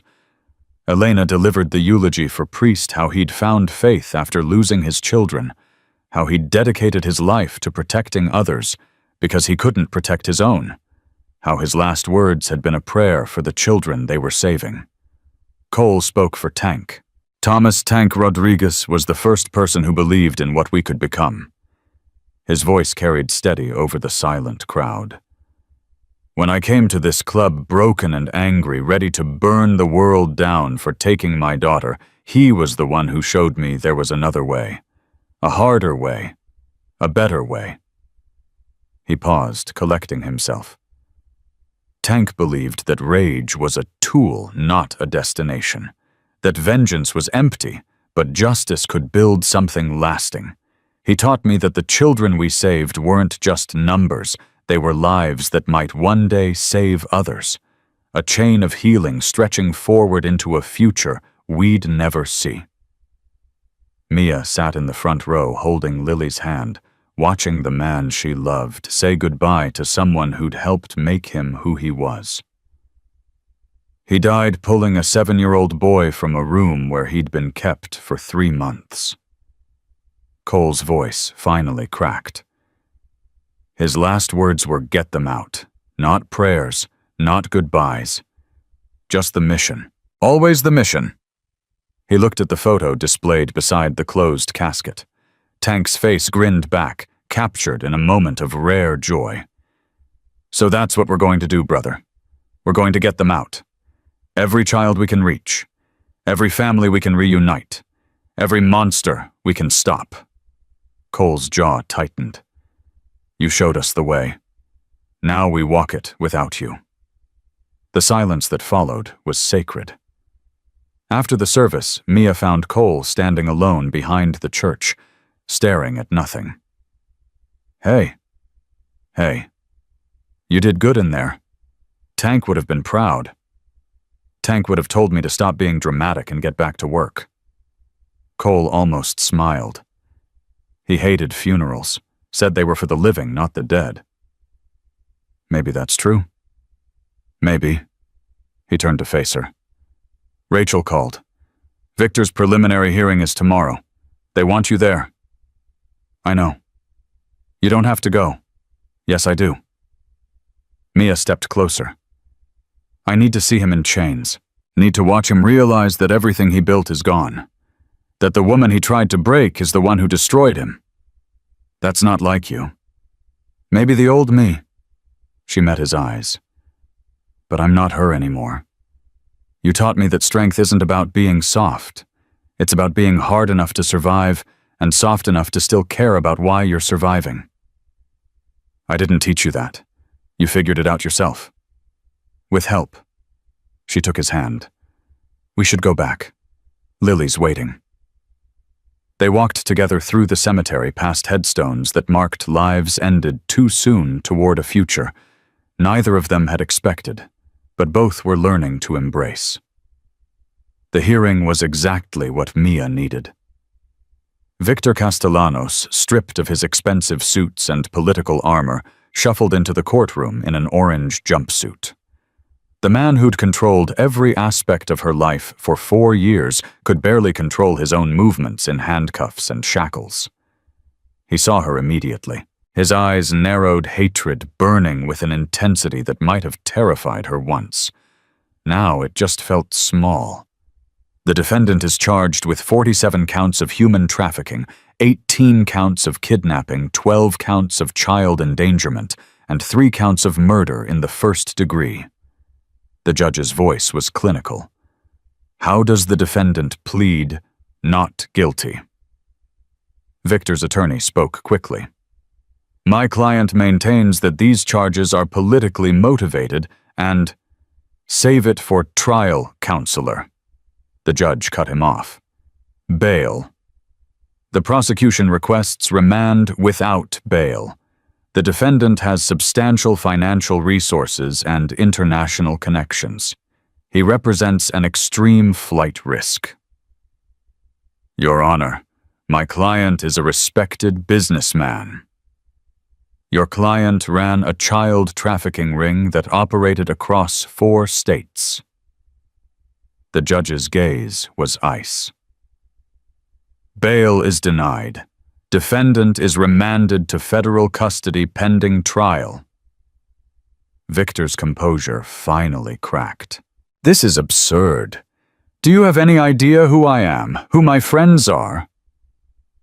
I know exactly who you are, Mr. Castellanos. The judge leaned forward. And I suspect your friends are currently distancing themselves as fast as their lawyers will allow. You'll regret this, all of you.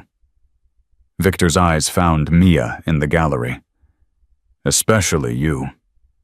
Threaten a witness again and I'll add contempt charges to your very long list. The judge banged her gavel. Take him away. As guards dragged Victor toward the exit, Mia stood. Victor. He stopped struggling, turning to face her. I forgive you. The words came out steady, certain. Not for your sake, for mine.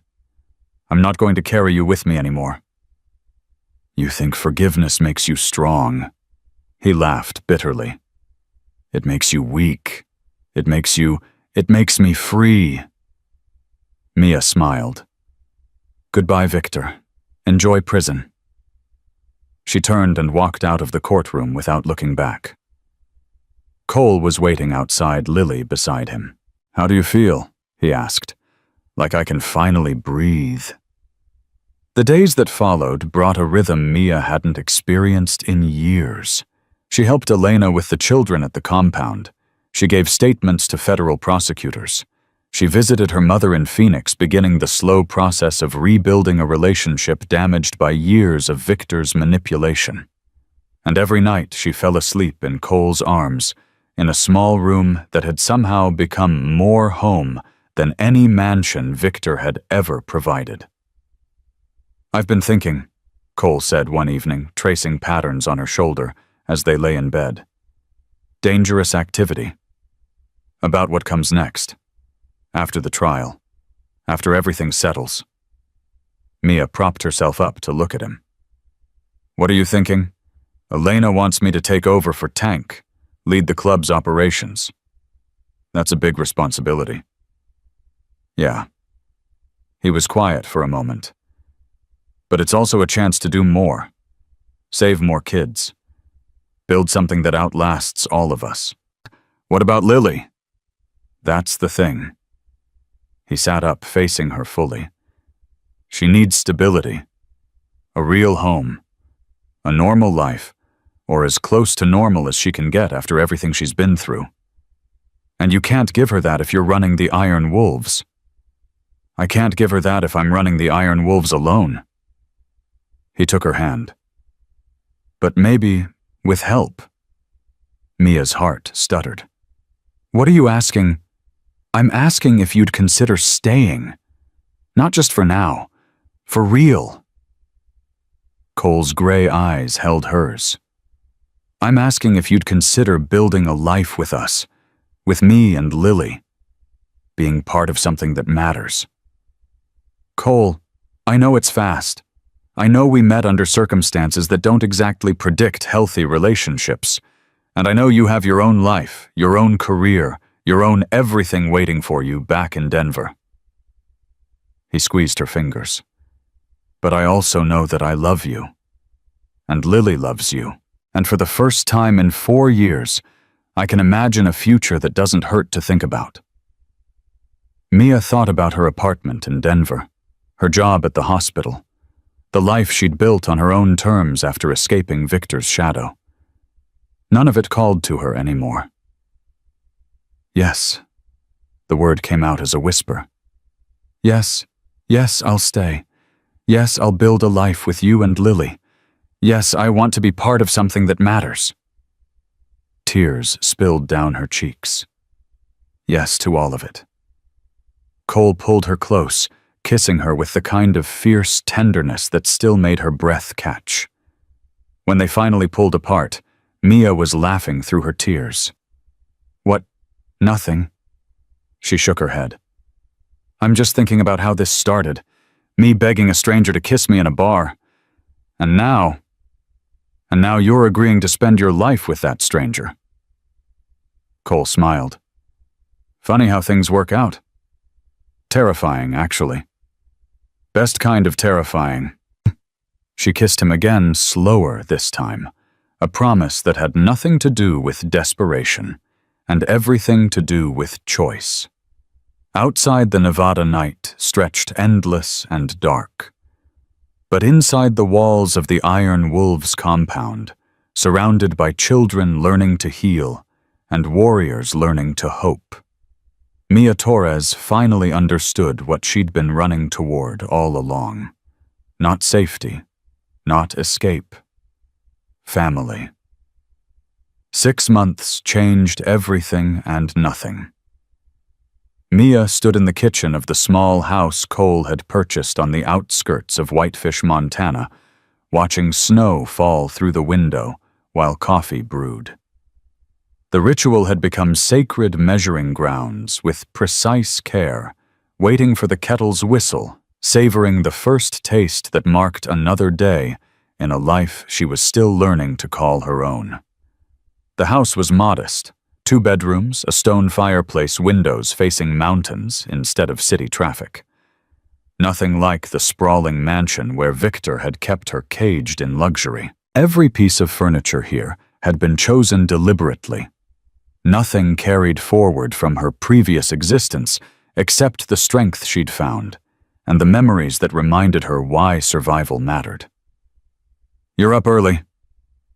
Cole's voice came from the doorway, rough with sleep, but warm with the familiarity that had grown between them over months of shared space and healing.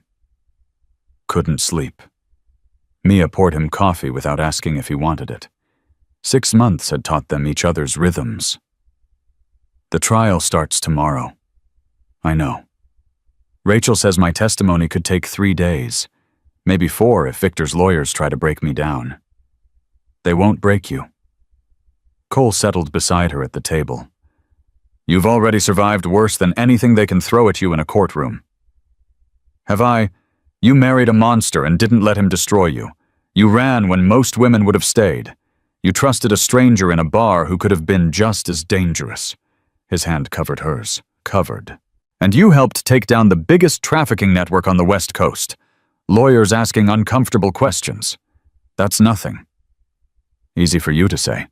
You're not the one who has to sit there while they paint me as a gold digger who knew what Victor was doing all along. Anyone who believes that hasn't met you. The jury hasn't met me. That's the problem. Lily appeared in the doorway, 11 years old, and growing more confident every day, though shadows still lurked behind her eyes. Are you fighting? Discussing, Cole corrected. Adults discuss things loudly sometimes. That's what you always say. Lily climbed into the chair between them. Are you scared about tomorrow? The question was directed at Mia. Yes, Mia admitted. Very scared. Good. Good. Dad says being scared means you care about something enough to worry about losing it. Lily reached for Mia's untouched toast. What are you scared of losing? Mia considered the question. Control, I think. In that courtroom, Victor's lawyers will try to make me feel small. Make me doubt myself. That's what he always did, made me feel like I was the crazy one, like everything wrong was my fault. But it wasn't. No, it wasn't. Then just remember that. Lily bit into the toast with the casual wisdom of someone who'd learned the hardest lessons too young. When they try to make you feel small, remember that you're the one who beat him, not the other way around. Cole met Mia's eyes over his daughter's head. The pride there made her chest tight. "When did you get so smart?" Mia asked. "Therapy." Lily shrugged. "Dr. Morrison says I have good insights for someone my age. She says trauma can make you wise if you don't let it make you bitter." Dr. Morrison sounds smart. "She's okay." Lily finished the toast and stood. "I'm going to feed the horses. Don't fight anymore while I'm gone." She disappeared through the back door, leaving silence in her wake. "She's doing better," Cole said quietly. "The nightmares, down to once a week, sometimes less." His voice carried wonder. 6 months ago she screamed every night. Couldn't be in the same room as a man she didn't know. Flinched if anyone moved too fast. And now she feeds horses and gives relationship advice. He shook his head. "Kids are resilient, more than we give them credit for. So are adults. Some of us." Cole's thumb traced circles on her palm. "I'm going with you tomorrow." "You don't have to." "I want to. I need to see him answer for what he did." His jaw tightened. For Lily, for Tank, and Priest. For every child we couldn't save in time. It might be hard, seeing him again. It'll be harder for him. Something fierce entered Cole's voice. He's going to sit in that courtroom and watch the woman he thought he owned tell the world exactly what he is. That's justice I wouldn't miss for anything. The courthouse was a circus. Media vans lined the streets. Reporters shouted questions at anyone entering. Protesters held signs demanding justice, while a smaller group clearly financed by Victor's remaining allies proclaimed his innocence. Mia walked through it all with Cole at her side and Elena flanking her other arm. The Iron Wolves had insisted on providing security, and she'd stopped arguing about protection weeks ago. Inside, the chaos dimmed to a controlled hum. Lawyers in expensive suits whispered in corners. Federal agents monitored every entrance. And at the defendant's table, Victor Castellanos sat in his prison jumpsuit, looking smaller than she'd ever seen him. He turned as she entered. Their eyes met. For a moment, Mia felt the old fear surge, the instinctive terror of prey confronting predator. Her steps faltered. Then she remembered Lily's words. "Remember that you're the one who beat him." She straightened her spine and walked to the prosecution's table without looking at him again. "All rise. The Honorable Judge Patricia Hernandez presiding." The trial began. Rachel had warned her that federal cases moved differently than television portrayed. There were no dramatic objections, no surprise witnesses, no Perry Mason moments of revelation.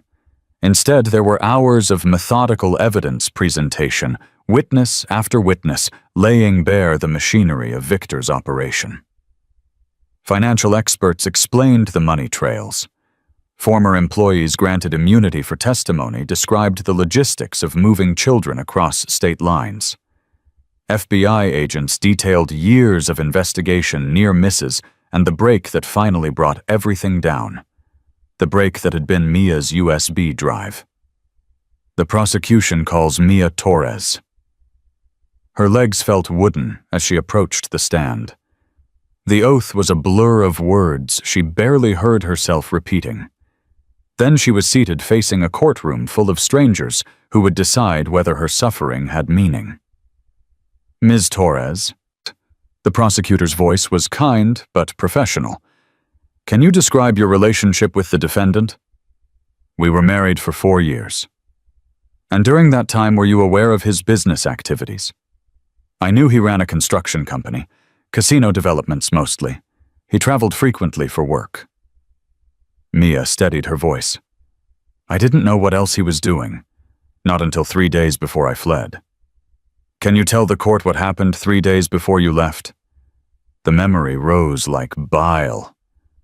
His laptop was open on his desk.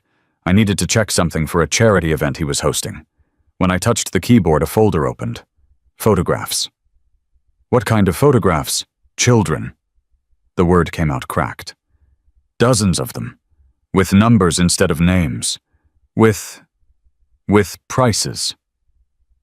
A murmur rippled through the courtroom. The judge called for order. What did you do after discovering these photographs? I copied everything to a USB drive. Financial records, shipping, manifests, buyer lists. Everything I could find. Mia's hands trembled in her lap. Then I confronted him. What was his response? He hit me. Said I wasn't supposed to see that. Said he'd have to decide what to do with me. The scar on her lip seemed to pulse with memory. I ran while he was on the phone.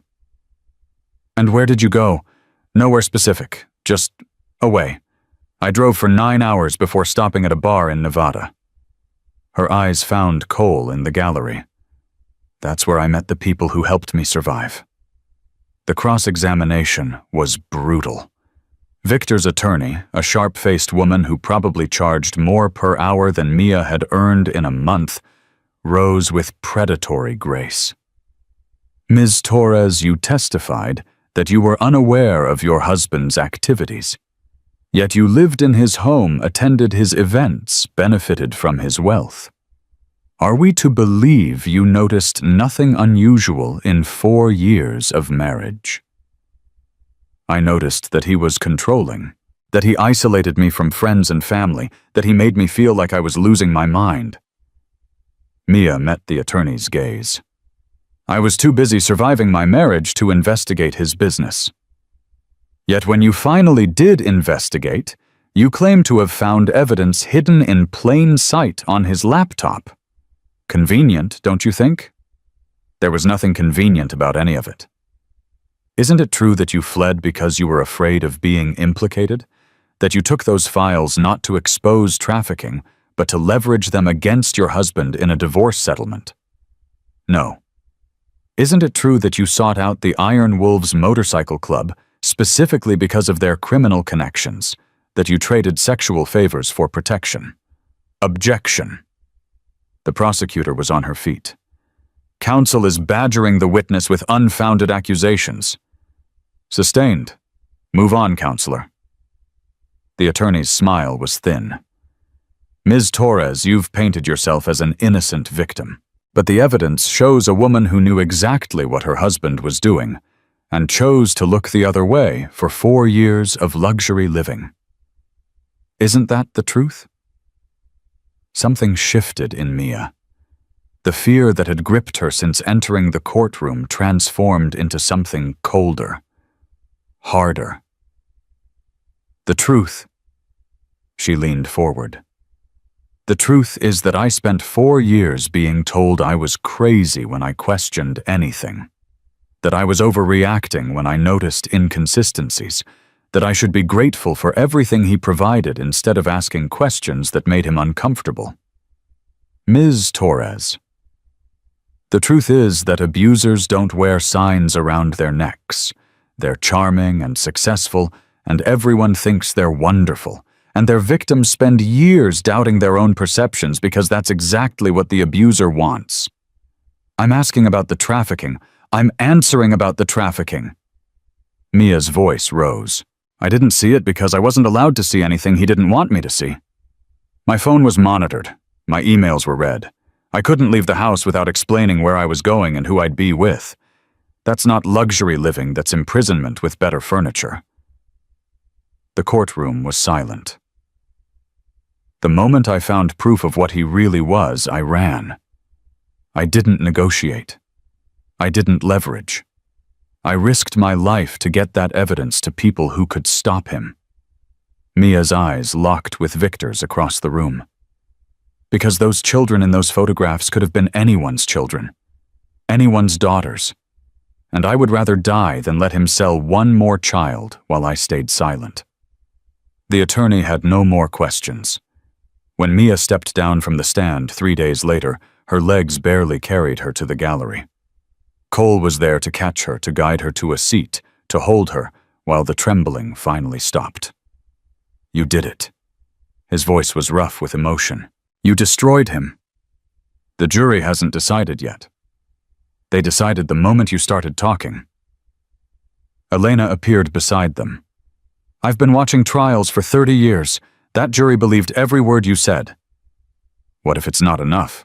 It's enough. Cole pressed his lips to her temple. More than enough. The jury deliberated for 6 hours. Mia spent the time in a small conference room with Cole, Elena, and Rachel, none of them speaking much, all of them carrying the weight of everything that led to this moment. When the bailiff finally called them back, Mia's heart threatened to burst through her chest. Has the jury reached a verdict? We have your honor.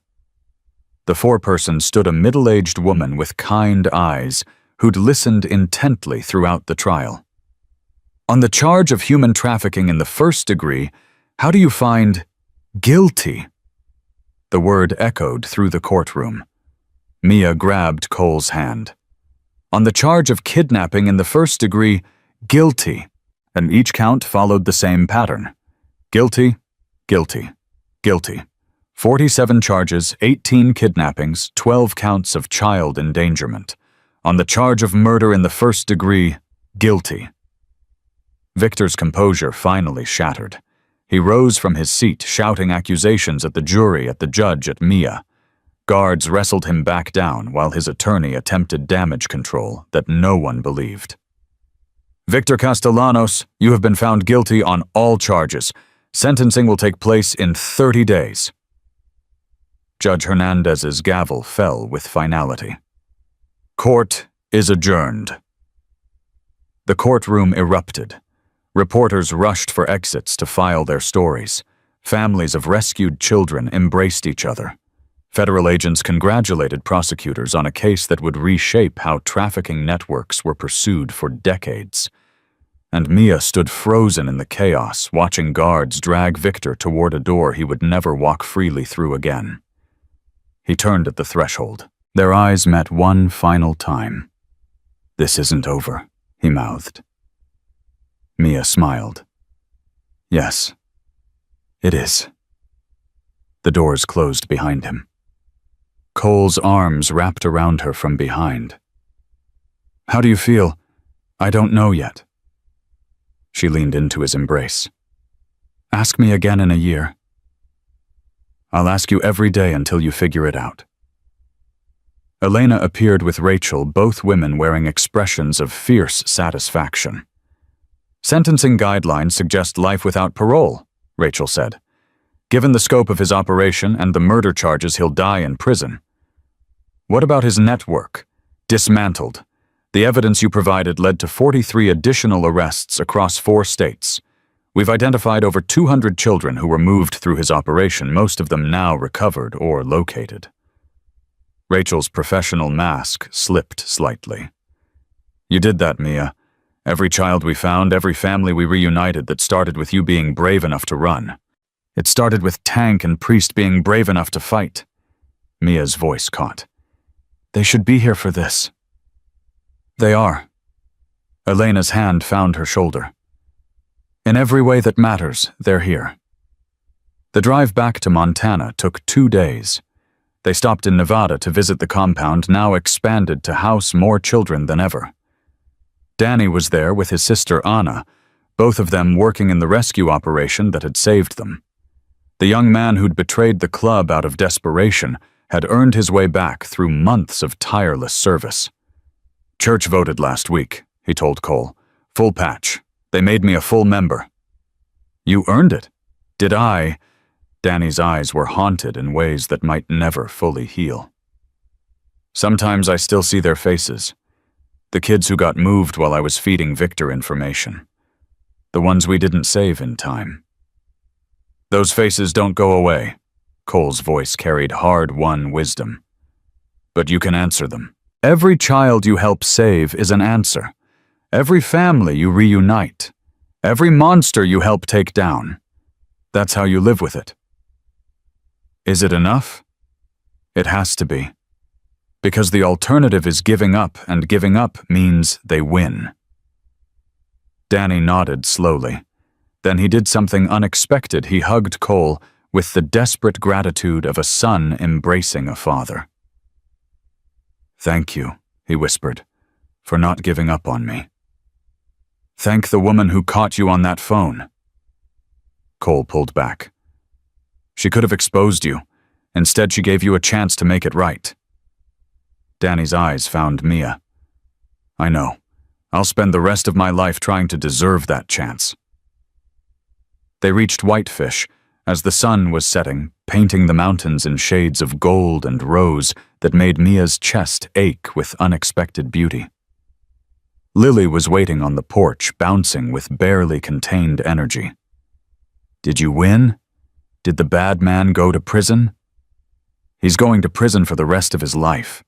Cole lifted his daughter into his arms. "He can never hurt anyone again." "What about the other bad men? The ones who helped him? Most of them are going to prison too. The ones who aren't. The club is watching them." "Good." Lily's satisfaction was fierce. "I hope they're all scared. I hope they know what it feels like." "Lily," Mia's voice was gentle, "wanting them to face consequences is okay, but hoping they suffer, that keeps you connected to them, to what they did. What should I want instead? Justice, which you got, and then, eventually, peace. Is that what you want, peace?" Mia looked at the house she'd learned to call home, at the man whose arms had become her shelter, at the child whose wisdom had become her guide. "I have peace," she said, "right here." That night after Lily was asleep, Cole found Mia standing by the window, watching snow begin to fall. "What are you thinking? About a year ago today?" Mia's voice was soft.